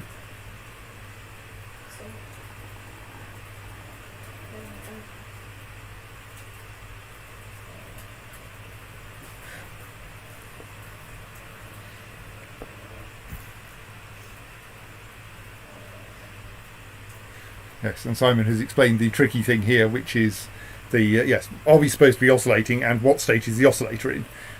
And in the first version, I was trying to, well, in this version and the first version, I was keeping the on or off state in the program counter and the current oscillator position in the accumulator. And then we tried doing it the other way around, and that didn't fit into an MC4000 either. Well, I mean, I say that, but obviously it is possible to do it in an MC4000 because someone has done it. Quite a lot of people have done it, in fact.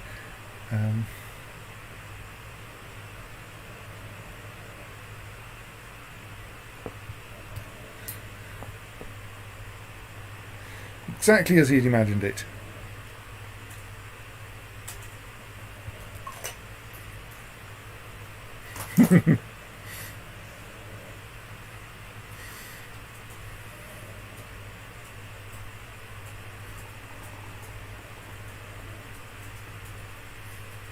So yes, Tilly explaining that no, that is not what communism is, especially in the Chinese model, means. Things have changed since the 1970s. And we've built more here than just the factories where all your smartphones and games consoles come from.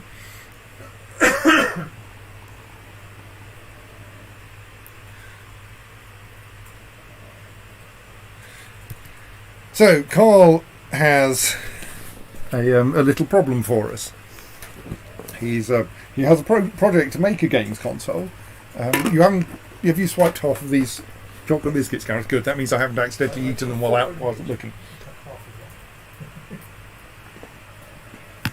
I think it's safe to put the biscuit on my laptop. I think that's a fairly cool bit of the laptop.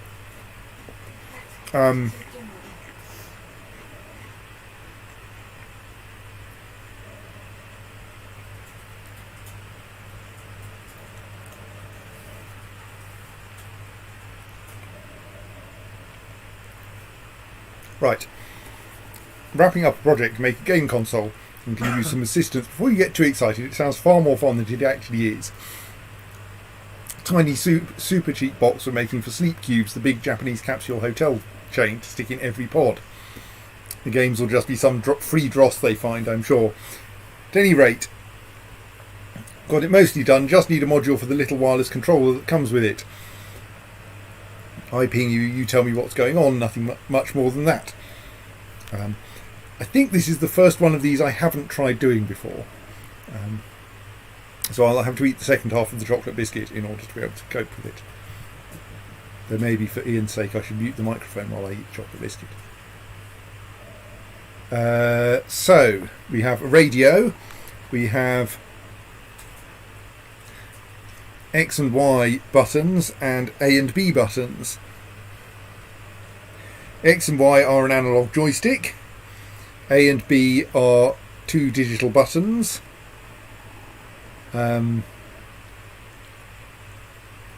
We have non-blocking radio, receiver and transmitter. When a data packet is received, respond with the following 3-value data packet, making sure to use the most recent input values. Right. I shall eat the second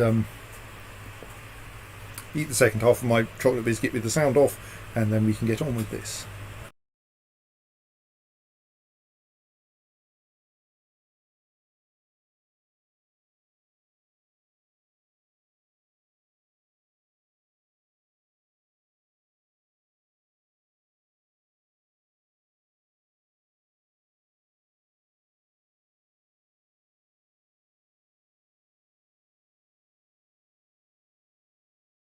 New programs that I don't know why I'm off to sleep, except for the fact that I'm good news we're not having the early mornings next week. Right, so I'll be a bit of a fact because I need to make my bed and prep. I'm currently sitting on my... the obvious approach here, see, in terms of the hardware, seems to me to be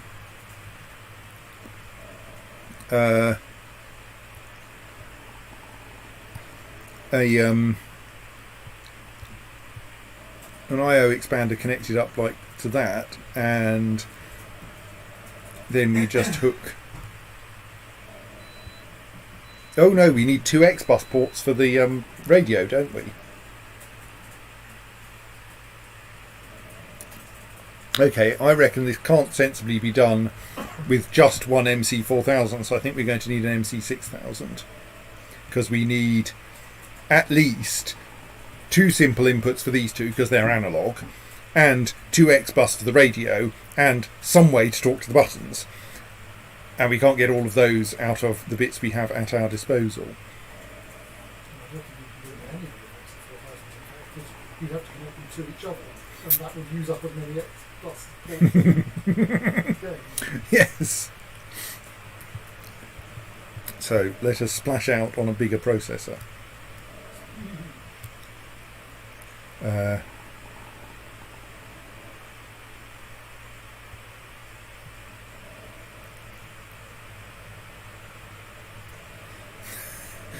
Too many bridges. Maybe I'm going to have to wire them up the other way round. But I thought it'd be nicer to have P0 being X and P1 being Y. You're allowed bridges. Yes. But they are quite big and clunky and apparently only vertical. So I can have a bridge that goes that way, but not one that goes horizontally. So yes. Sorry, P0 is Y and P1 is X. Oh, that means I can't put two bridges across there either, right?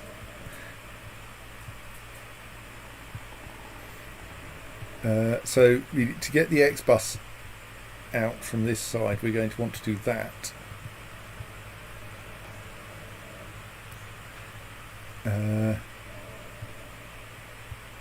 Oops.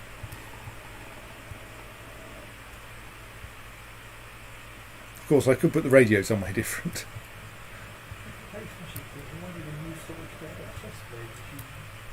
There's a robot arm in the middle of the table playing 4 games of chess.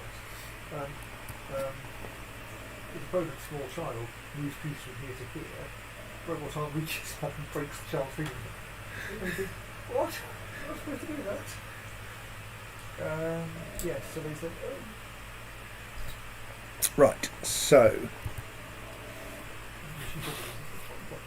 then we want to look and see if we receive. So when we receive a packet, i.e. when RX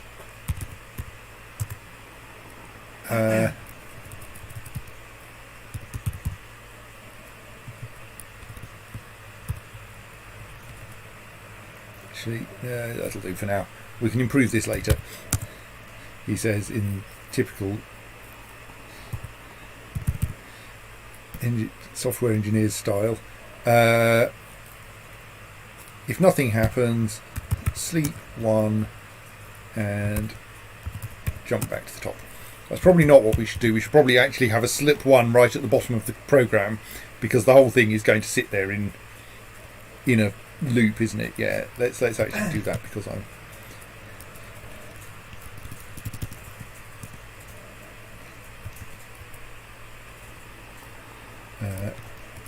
what are you doing, Harris? I'm doing that, and then somewhere down here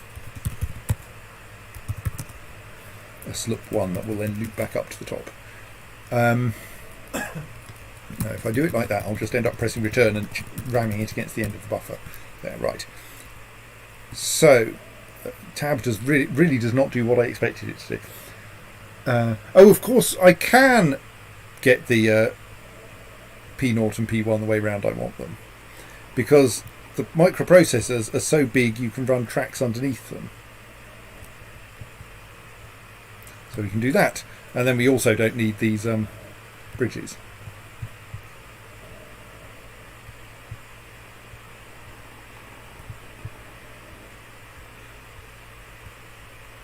And then actually we can rotate the radio and stick it right next to the processor, and that will look much prettier, and then we don't need most of the circuit board.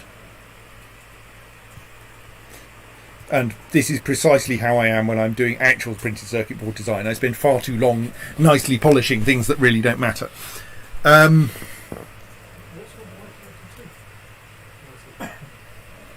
So that, yes. But rather oddly, you do have. I think the legs of these chips actually stick out a fair distance horizontally, so you need to allow a bit of space beyond the chip.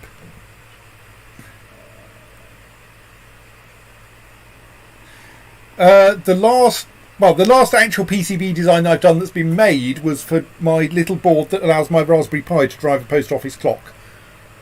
I've tried to do a few things since then, but not actually got them as far as making any. So yes, I have done PCB design since the days when I did it by drawing on copper-clad board with a etch-resistant marker and then dipping it in ferric chloride. I don't think I even own any ferric chloride solution anymore. I do own quite a lot of petrol drained from my Land Rover though. Right, anyway, so we read from that. If we haven't received a packet, we don't do anything. If we have received a packet, then we just need to serialise X and Y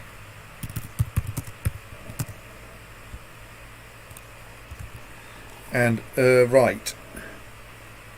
So X2 will give us, so we need to output 0, 1, 2 or 3, and we will receive, probably if I've wired this up right, 0, 1, 10 or 11.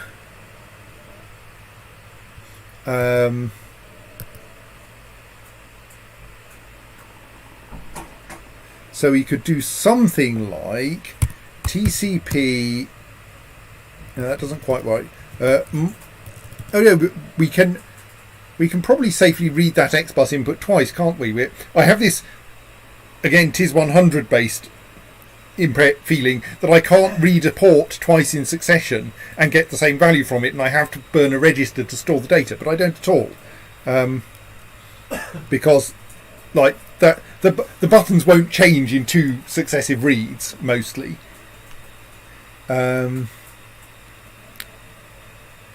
So yes, I think I can just do TCP X2 10 X2 10 2. If it's less than 10, then it's 0 or 1, and we can transmit those directly. Morv X2 X1. If it's greater than 10, oh, and then jump to wait. If it's greater than 10, then it's 11, and so we do morv 3 X1, jump to wait. And if it's equal to 10, then we do morv 2 X1. And if only we had 3 condition codes we could write in an instruction, and not, no, sorry, if only we had 4 condition codes we could write in an instruction and not 3, and 4 would be a sensible number to allow.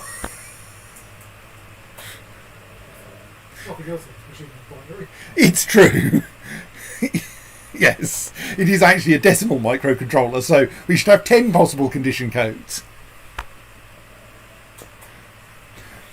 Right, what this electronic device is, the wireless controller for a small games console. It receives a packet occasionally from the console, and when it receives a packet from the console, it is meant to transmit a packet containing the X and Y positions of the joystick and the state of the A and B buttons. The packet from the console is always implicit. No matter what its value is, always implicitly used. Excuse me, what state are you in? Yes.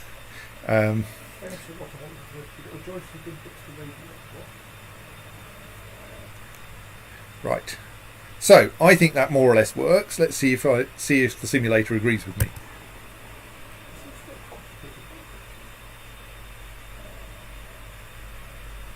Looking pretty good.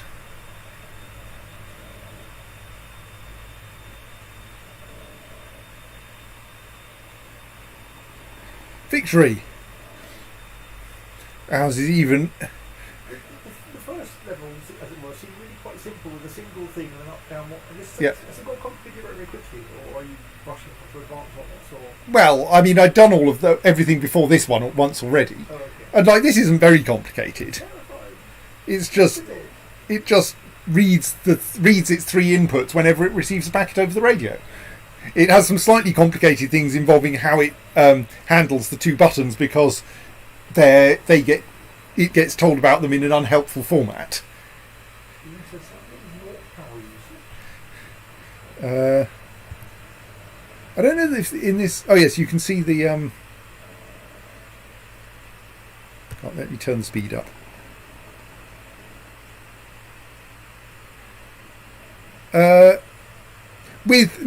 This is a histogram, so that's only with less than with like somewhere under half of what I required. So these are histograms of how well different people have solved this puzzle with in 3 different metrics.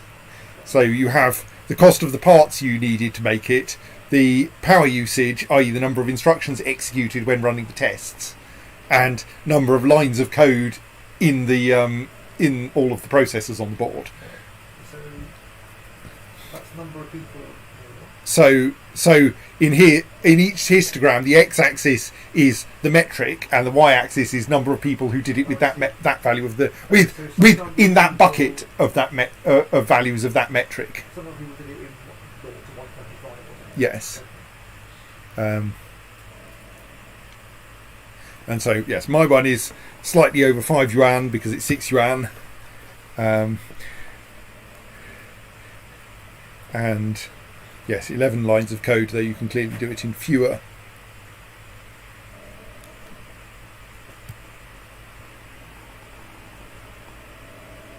You've just helped. Excuse me, my laptop. Oh, the other laptop's now run out of battery.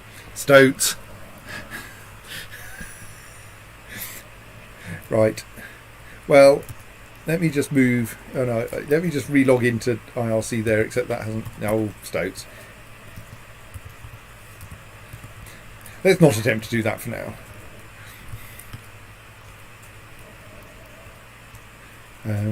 Thanks, mate. Just help make thousands of dead, tired salarymen marginally happier if they actually find the console and want to use it to play a game.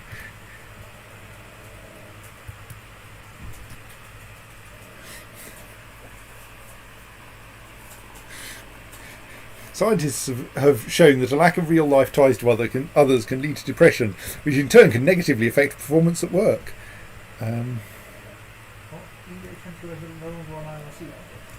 Right, in that case I can probably log back into IRC on the No, I am. But I'm also not.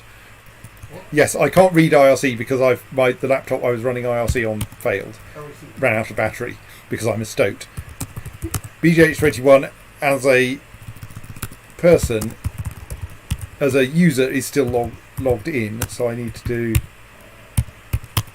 that and then I can reappear, albeit now on the wrong computer. Now where on earth is Shenzhen IO? Right, that's close enough. I now actually have to flip desktops rather than just turning my head to see IRC. I should recharge the battery in that machine before the next attempt. So yes, our plastic pal who's fun to be with. Scientists have shown that a lack of real-life ties can lead to depression, which can in turn negatively affect performance. Don't let lack of human interaction reduce your effectiveness.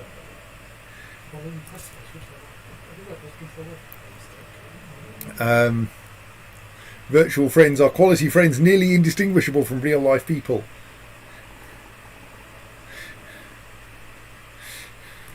Yes, or maybe not.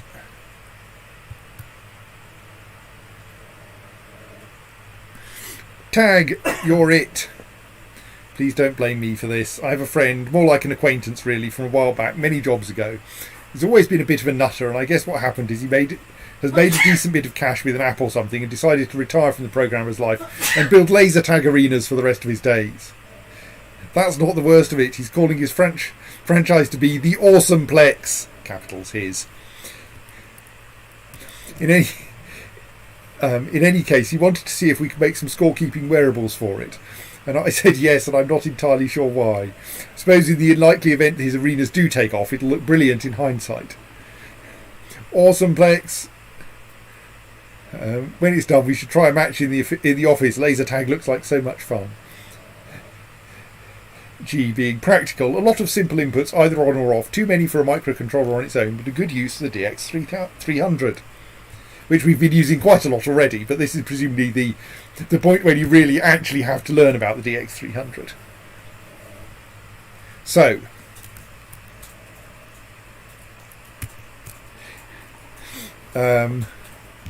we have conveniently 6 digital input-output pins, but I think it turns out to be inconvenient in that they're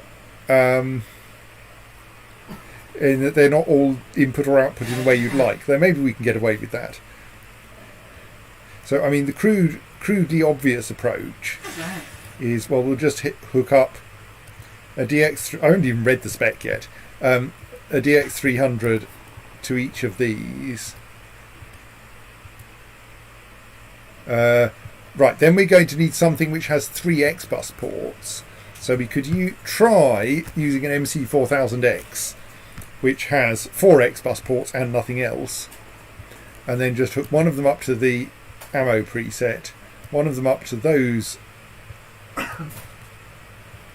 things, oops, and one of them up to those things. So and then we have a huge set of stuff. So alive looks like that we're going to have to keep that in a register.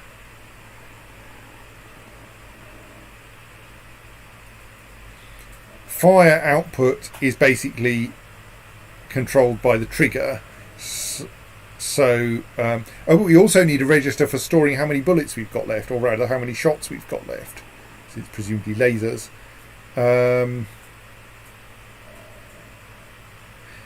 So that suggests we may need 2 general purpose registers, which says MC6000 to me, unless we start playing extreme silly buggers. Okay, this feels kind of, yeah, but it's going to be easy with an MC6000, isn't it?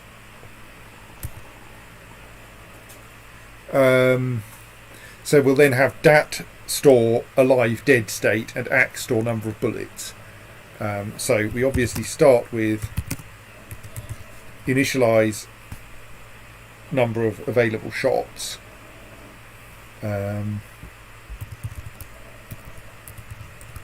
Then have a main loop which goes right, so this is slightly awkward. Oh god, I feel like we need another. No, I suppose that will work, won't it? So we're going to want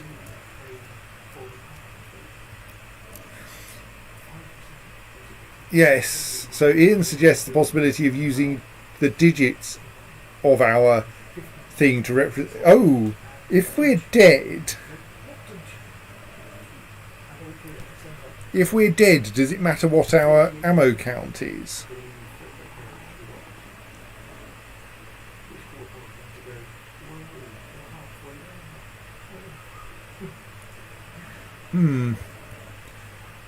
Yes, an interesting question is, could we have like an ammo count of -1 indicate dead? We certainly have things here where they trigger reload while they're dead. Yeah, they want to be able to trigger reload while dead and have then the ability to keep firing. So hang on. The average count of 1 is live ammunition, but very much dead ammunition. No. So the state we have to keep is, among other things, how much ammunition does the player have and how many bullets do they have left? No, sorry. How much ammunition do they have and are they alive or are they dead? And the question is, is it sensible to try to cram all of that into one register? I think we'll write it for this controller, and if we turn out to have far too many lines of code available, we can make it smaller. And we can see if we can have the accumulator use 1 digit for the alive dead state and 1 digit for the ammo state.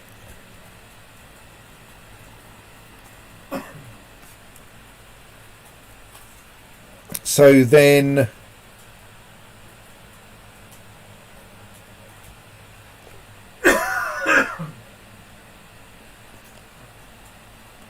we need to be able to test individual digits of these inputs. I slightly worry. So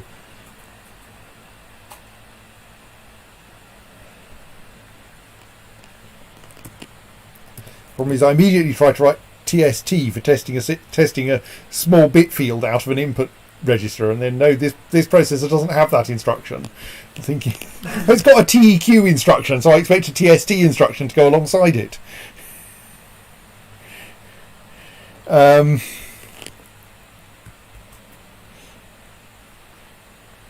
But the tests don't work like that. So The trouble is with decimal digits, a test instruction would have too many parameters. Wouldn't fit in the encoding, or how the encoding is. what have I done with the data book? I've mislaid it. I think it might be under this. Yes, let's move that down to a different desktop. Right. Right, now actually I can look at the databook and IRC at the same time and get all of my suggestions together. So we do have these mad digit manipulation instructions. Actually, maybe that's a good design. Oh, I am having a horrible design. Terrible, horrible movie. Yes. Well, I'm wondering if maybe what I should do is to split this into two processors, the gun processor and the alive processor.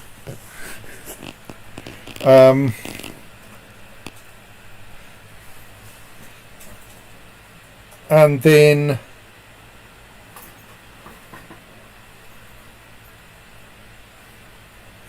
that would kind of simplify things.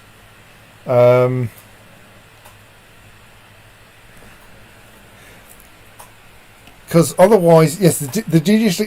So we can do. So this way around. P0. So we can easily test for the respawn flag, but not so easily for the hit flag. What happens if we do this with more processors?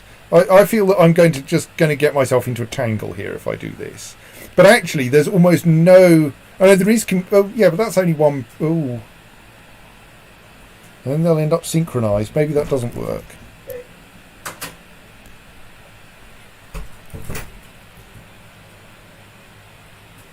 Yes, precisely. They do interact because aliveness controls whether you can fire. Precisely.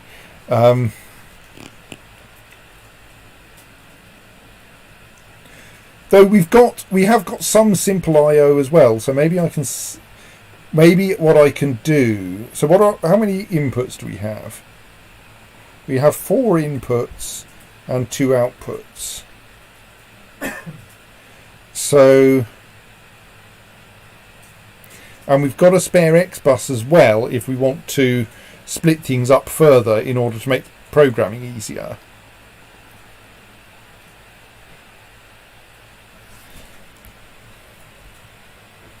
And we could go for keeping the alive dead state essentially in the program counter. We could have an alive loop and a dead loop. And that means that we've then got the accumulator to play with if we want to. So then if we're alive, we go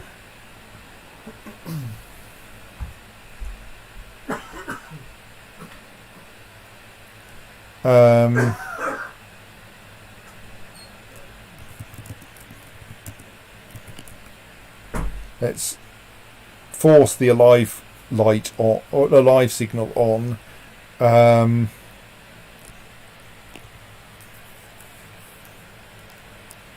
So actually we probably can't be hit and respawn simultaneously, can we? So we can actually just go is the input hit? If it is XQ, yeah, what are you on, Harris? If it is jump to the dead loop,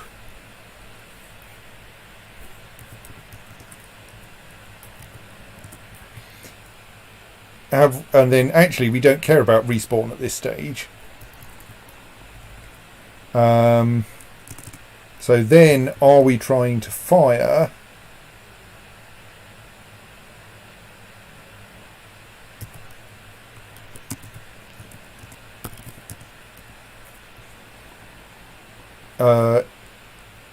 If we are,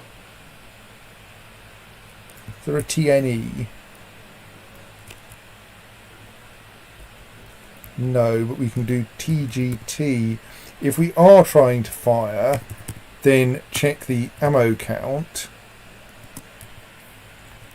If we are trying to fire and the ammo count is greater than 0, decrement the ammo count and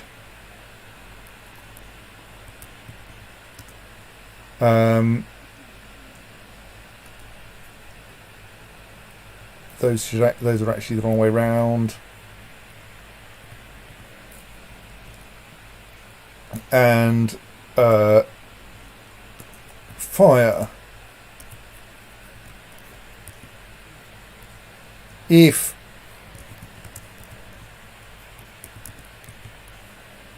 we're reloading, then mov x0 ac. What's that instruction doing lurking down there? Right, jump alive loop. I'm a little bit worried that our dead loop is kind of a bit tight, but that's fine. That's not very fine because we need to be able to reload while dead. Because like I can do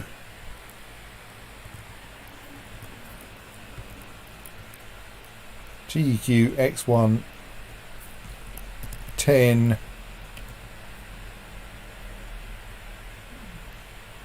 if it is not 10, jump to DL, otherwise fall through and go round again. So that will do most things, but that won't do reload while dead correctly, I think. Okay, it never sleeps.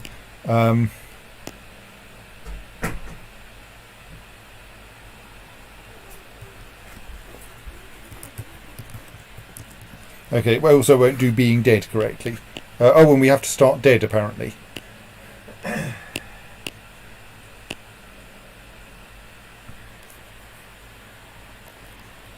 So yeah, we've got a slight not enough code space.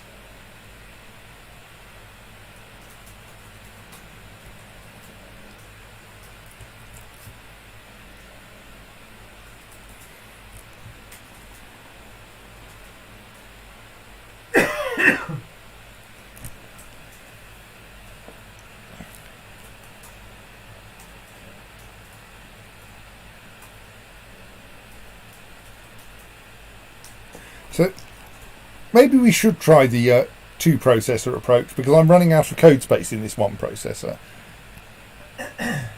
What I'm going to do therefore is start a new design and try to do this with a gun processor and a life processor. So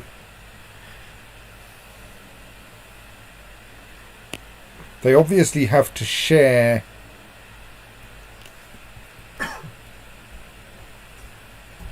the life signal like that. And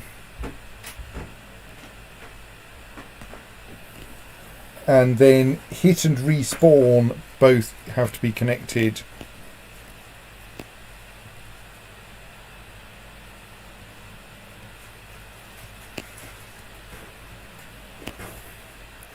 to the life processor,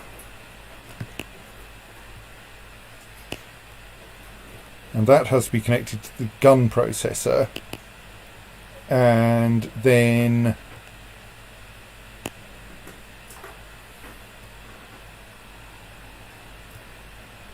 we can connect those two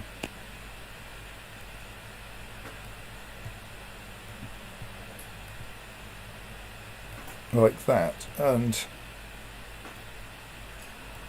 this at least saves the question of what happens if you try to use a multiplexer in bidirectional mode, because they're now actually both being used in unidirectional mode.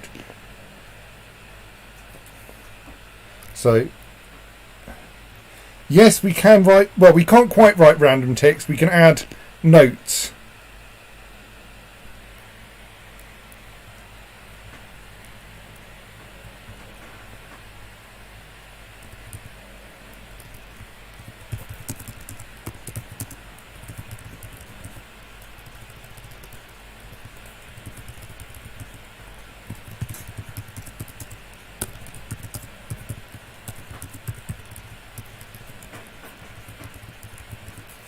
Like that.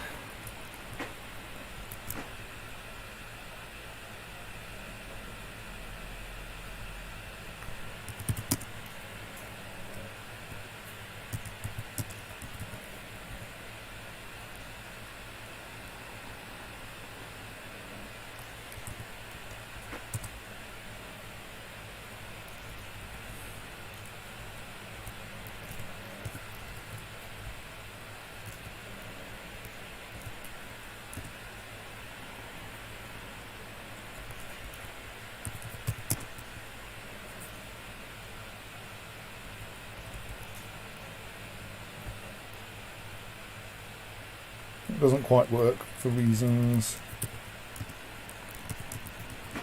and that's just just as quick.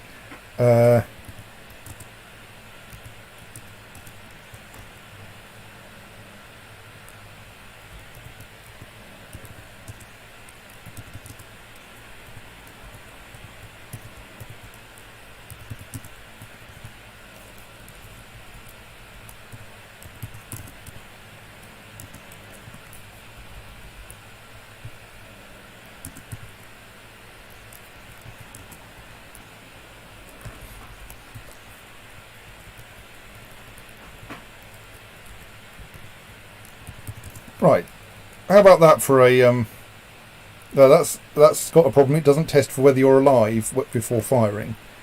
Other than that, it looks okay.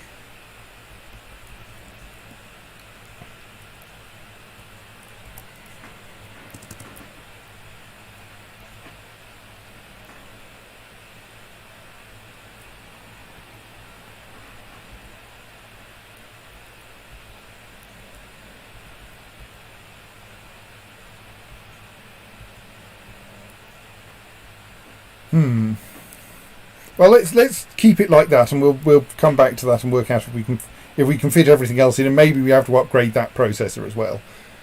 I mean, that's going to begin to get expensive, but our bill of materials is already pretty expensive. So this one is pretty trivial. It's something like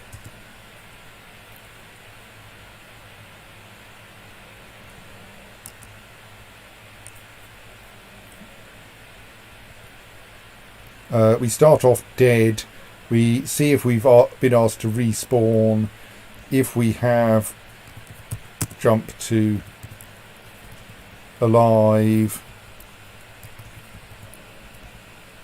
otherwise sleep 1, jumped dead. If we're alive, check for hit.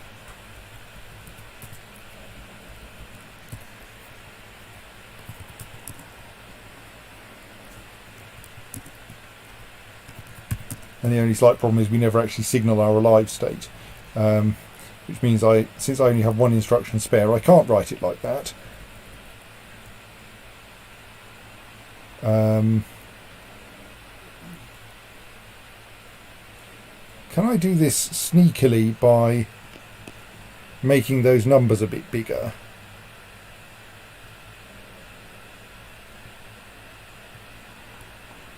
Can we make those instead, because then respawn ends up being big enough that you can just subtract it from the aliveness and copy that straight out. Rather, you can add that to the aliveness. Does that help us at all?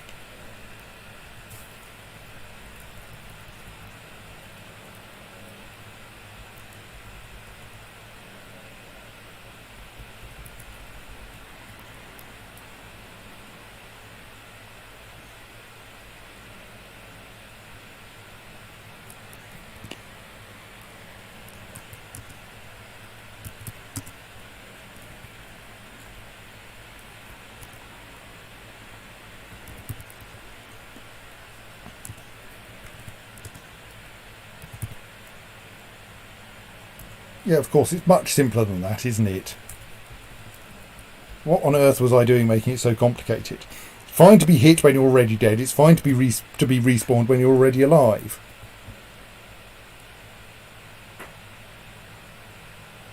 I like the way you think, Dizzyet. Thank you. I'm so used to doing things by counting down, but yes, we can count up. I'll go back to that in a moment with your thought. So let's go for here just the much simpler thing of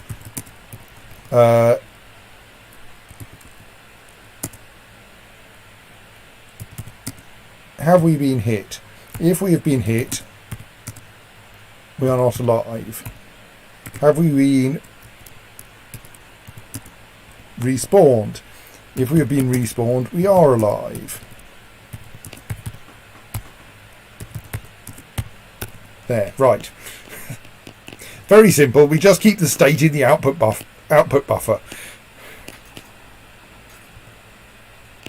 Right, well, that's catastrophically wrong in about all possible ways. Excellent.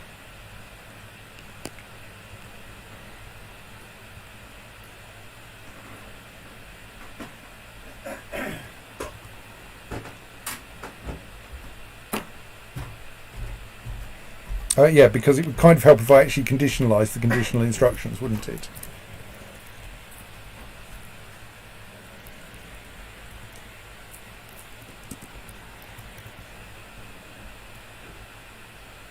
Right, so we've got the alive processor working correctly because that's the simple one.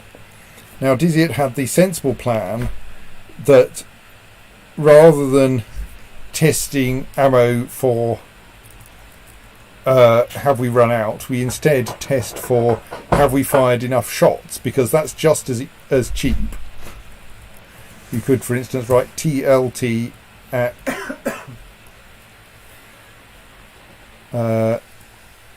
X0, reload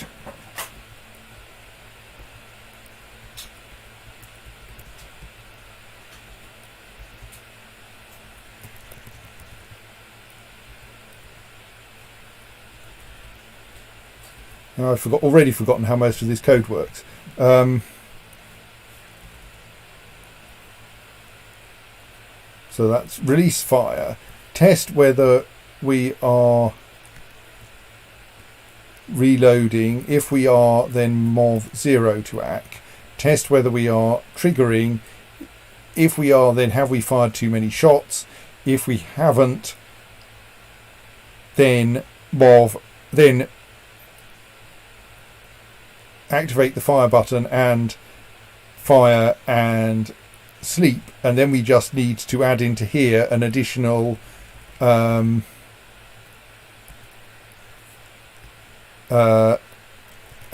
if we are alive. Well, that's not quite right, but it's getting closer.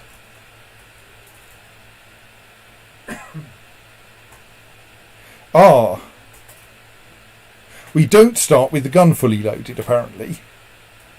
Well, that means actually the original. That means we go back to because we are so tight on instructions. The question of whether the gun starts loaded or empty determines which way around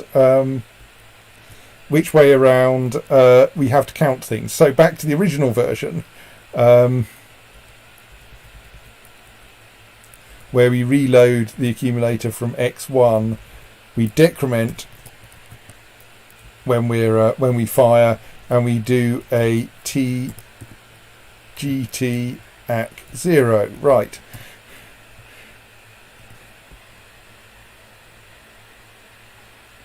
Okay, what went wrong there? So now it only fires the first time. Right, what did I do incorrectly? Let's run this through.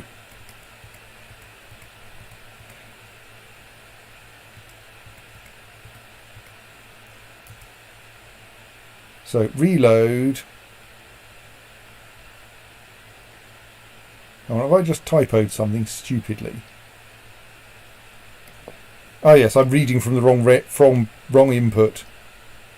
When we reload from X0, please.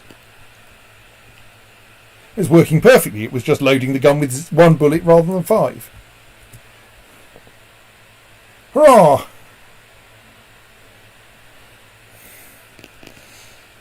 And even a reasonably average performance.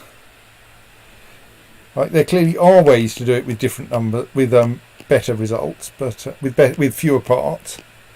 But that kind of worked.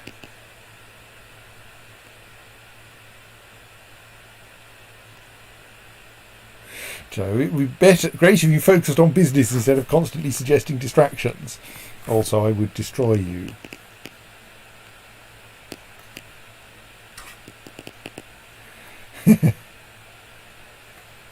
Just got word from my friend. He's purchased the building for his first...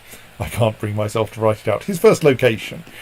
Not sure I want to imagine how much of his retirement he's put into it. It's always nice to have a dream, but sometimes there's a reason you shouldn't pursue it, you know. Joe has his own opinions on this. Awesome, Plex. Right, what's the time? It's 23:42. Maybe we can do one more today.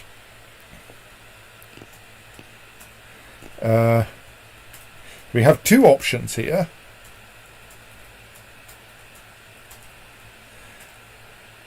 I hope you all are sitting down right now because this one is going to be big. How big, you might ask? Well, you might just be talking to the guy who negotiated a deal to make all of the light-up, colour-changing vapes that Cool Dad is going to give away on this year's global tour. Dang, am I right? This is a huge deal for us. Literally millions of these are going to be given away. It's rather straightforward. We get colour values in, we control some LEDs to get the shades we want. I put a bunch of extra LEDs in the prototyping bin too, since they should be fun to play with. Little tip for you. See the little triangle at the beginning of an Xbox data packet? That's when all of the values in that packet are coming in. It's not like it's 1 per time unit, yeah? Shame that Cool Dad's actual music, if I can even call it that, sounds like 2008 era dubstep crossed with a parliamentary debate if Parliament were populated entirely by screaming macaws. I have no idea why he's famous. David, of course. My girlfriend Zhao Mei is a fan. Some of it is quite danceable. And the other one, Poseidon 729, a decentralised autonomous corporation, has determined that thorium mining operations can be optimised by as much as 2.7% by creating a device with certain specifications. Specifications are included in this communique. Please create 50 of these devices and ship to 101 Jiahu Road, Shaibak, Urumqi, Xinjiang, China 830054. Payment will be forwarded upon verification of completed works.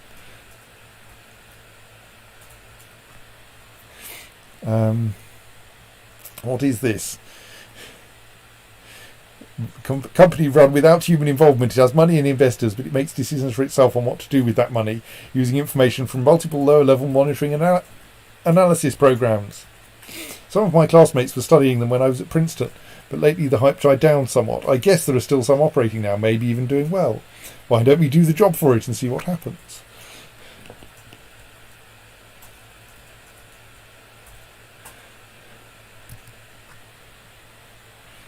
Well, I mean, Cool Dad should be is fairly much what we've been doing so far. Colour changing vape pen. Yes. Radio RX is a non-blocking X bus input connected to a radio receiver. Red, green and blue are simple outputs. Connected to a tricolour ultra bright RGB LED. When a data packet is received, pulse the LED as specified. Red intensity, green intensity, blue intensity, pulse duration. If a data packet is received while a pulse is in progress, interrupt that pulse. So the complication here is that these are analog inputs, and none of our microcontrollers has more than 2 analog outputs, and our I/O expander only does digital outputs. So we're going to need 2 microcontrollers just to be able to wire up enough outputs to do this. That's probably not quite what I want. Oh, we've got X1 available still.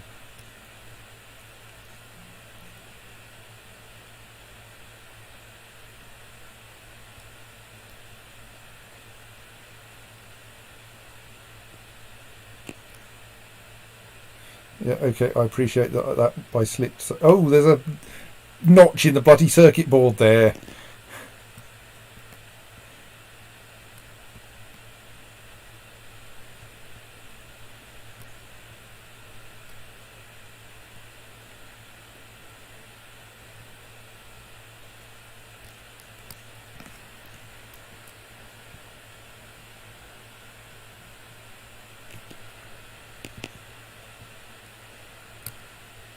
Actually, we can just do that, can't we, Stoke Face? No need to get clever. Right. That needs to extend one more to actually connect up, I believe.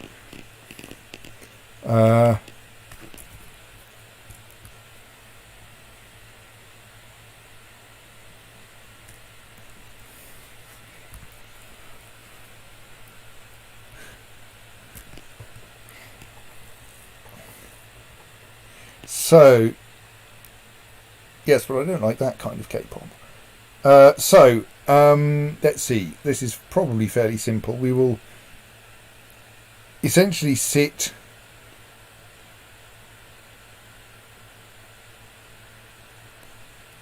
so our basic idea is we have a loop in which we repeatedly go subtract 1 from the accumulator. Oh, right, so our awkward feature, the radio packet is 4 separate values, so that, yeah, we're probably going to need more instructions to be able to accomplish this, aren't we? Maybe not. So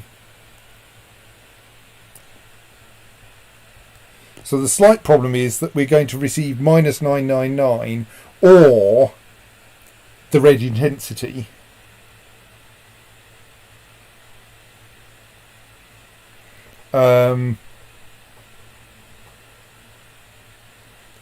And if we're using the accumulator to store how long the current pulse has been going on, which seems probably appropriate given we have to like count pulse, have to count down because we can be interrupted in the middle of a pulse.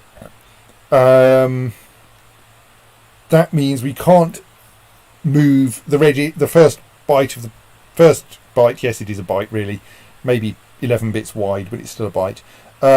The first byte into the accumulator because that's still. Oh no, yes, because that's storing our count.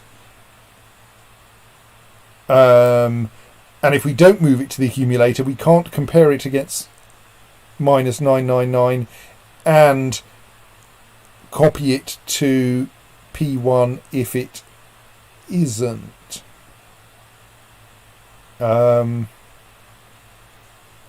But maybe we can make some of this the other processor's problem.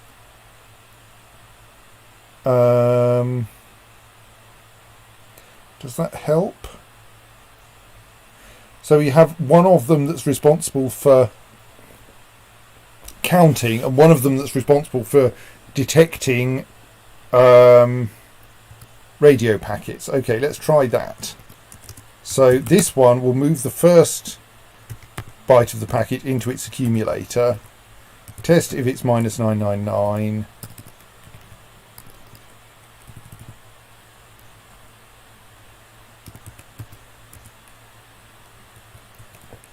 yes, okay, test if the accumulator is -999, and if it is, wait for the next. I think so, yes.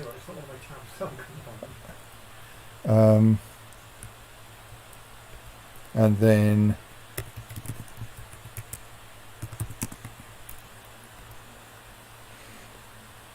so then if it, we can probably do that without the jump, can't we, because everything else is unconditional. It's something like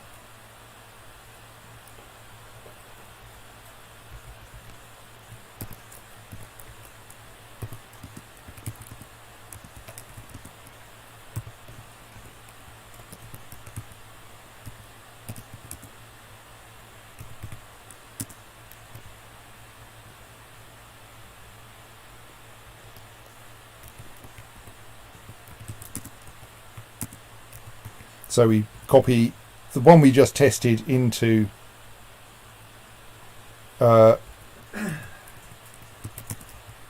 P1, the red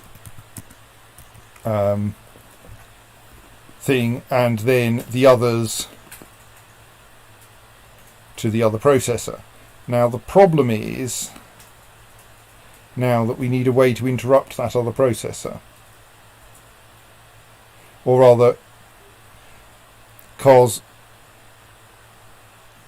we haven't got an accumulator available that we can, because then we want to do something with, ideally we stick the pulse duration into the accumulator, then we repeatedly subtract 1 and blank the LED.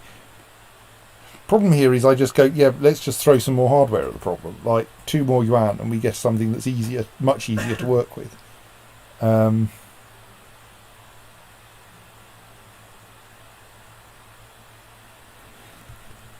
Yeah, let's do that for now in my usual way.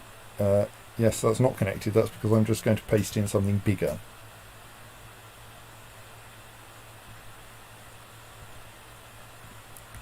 I don't really need this for the extra program memory or the extra pins. I'm here for the extra register.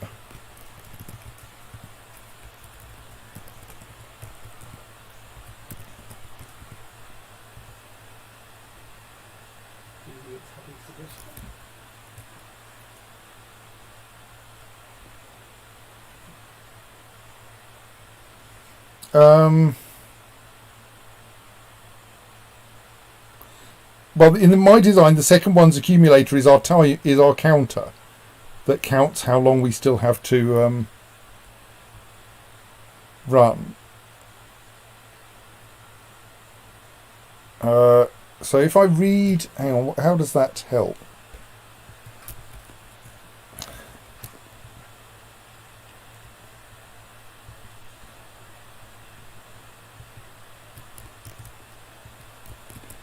So if I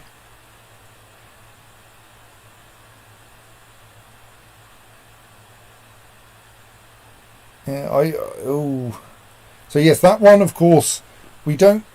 So we send that. If we send that count down there, then this. Oh yes, it doesn't. It might not even have to sleep. It probably has to sleep. But we can go.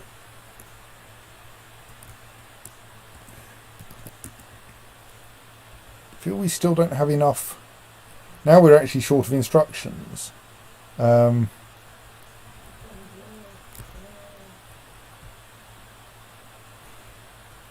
Yes, I think I'm going to go for throwing in an MC6000 for now, and then we'll see if we can make it cheaper, maybe.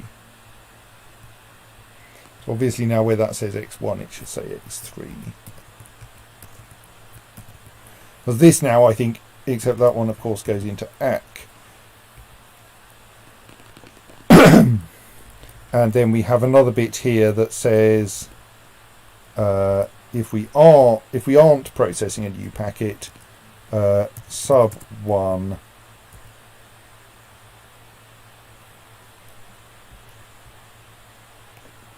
actually yes, I may end up not being able to do all of this without having to actually have a jump somewhere.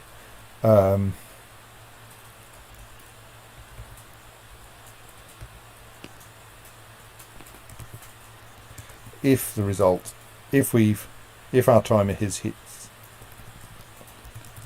0, then we do need to like send zeros all over the damned place.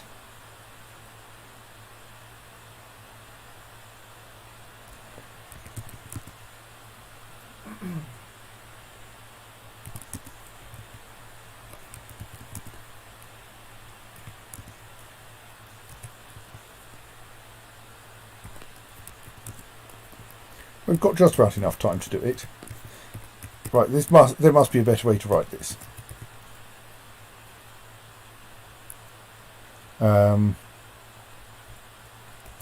And we do that only if that continues to be true, which, yes, that ends up being a nice AND.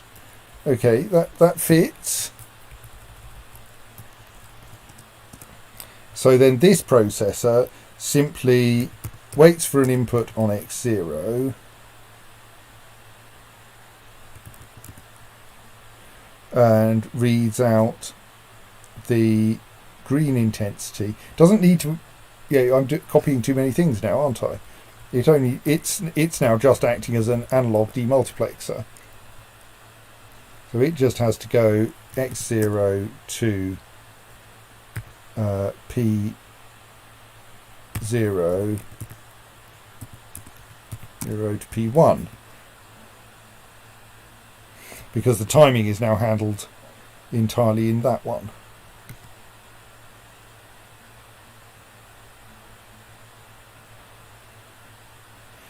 Who says you can't write a program and have it work correctly first time?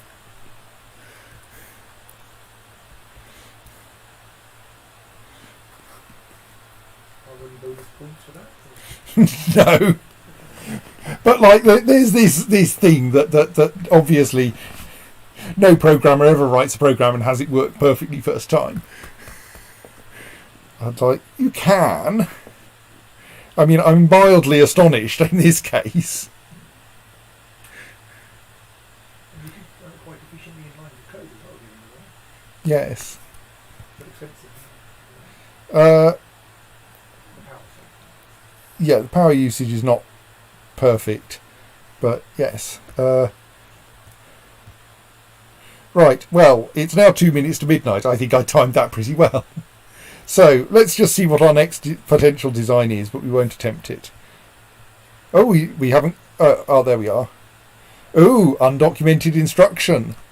Is there going to be a correlation between lines of code and power usage, and, or for example, if in those graphs you have there, is it likely that there's some which are really, really power intensive, very short, and some are really long but quite efficient? I don't know.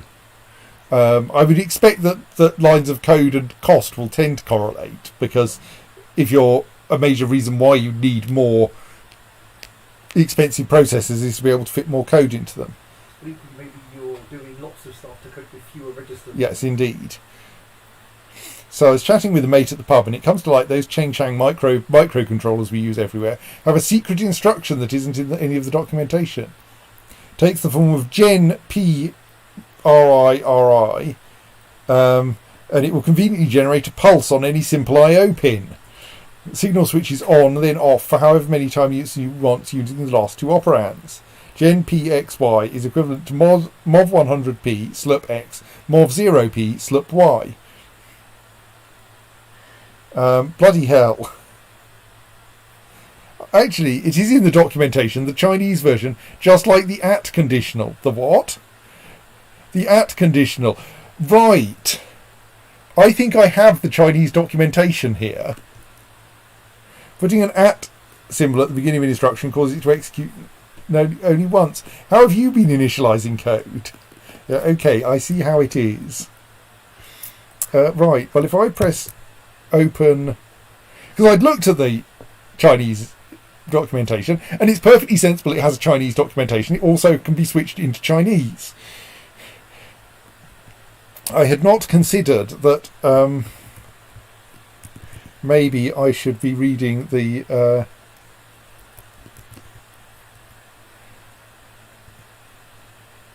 Chinese manual as well. Right, Ben opens up the Chinese edition of the documentation to see if that is in there.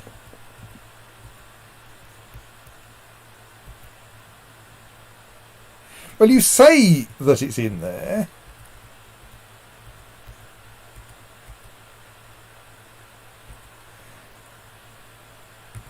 So he thinks it's called Gen.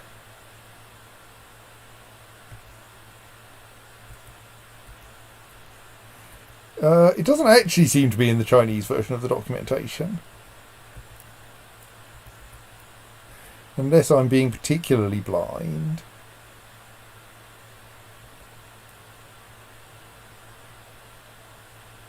I think you've got a different copy of the documentation from me.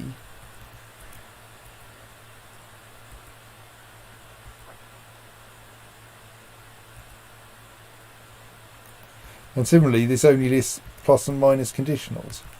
Curious. Anyway, right.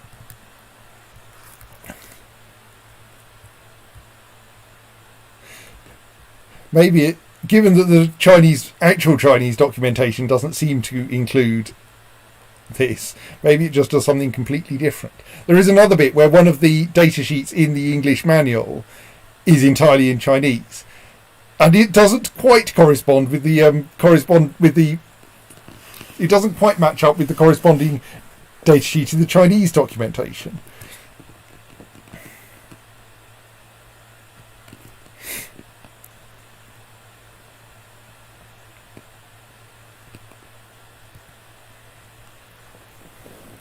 To my fellow expats, have you gone to Three Kingdoms Land yet? I just went to the one in Shenzhen. The recreations of ancient Chinese society there are extremely fascinating. Yes, hello, David. You even get old metal coins that you have to use to buy things with, as if you're really in the past. I watched the reenactors take my coins and then count them by hand. Isn't that bizarre? I thought they could use coin machines to count the money faster, so I negotiated a deal with them to build some here. Wouldn't a coin machine be a little out of place at a theme park that's supposed to be a historical recreation? Carl, I've already spoken to them about the look. The machine will have a beautiful carved faceplate with dragons and heavenly mountains and all that stuff. It won't look out of place at all.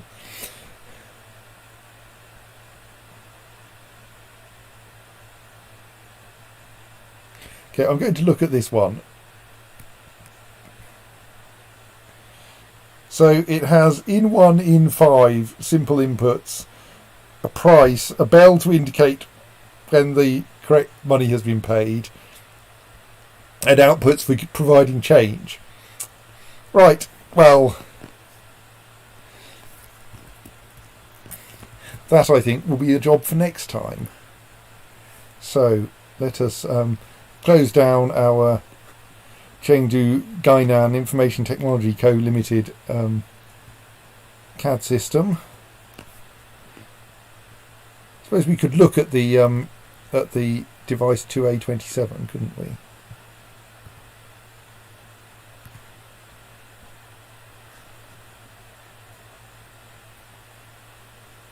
And we have a bunch of specifications of what we're meant to do. Right. Unknown optimization device. Well, we'll look at that later. Right. So, good night, and we will see you probably on Friday, probably for more of this.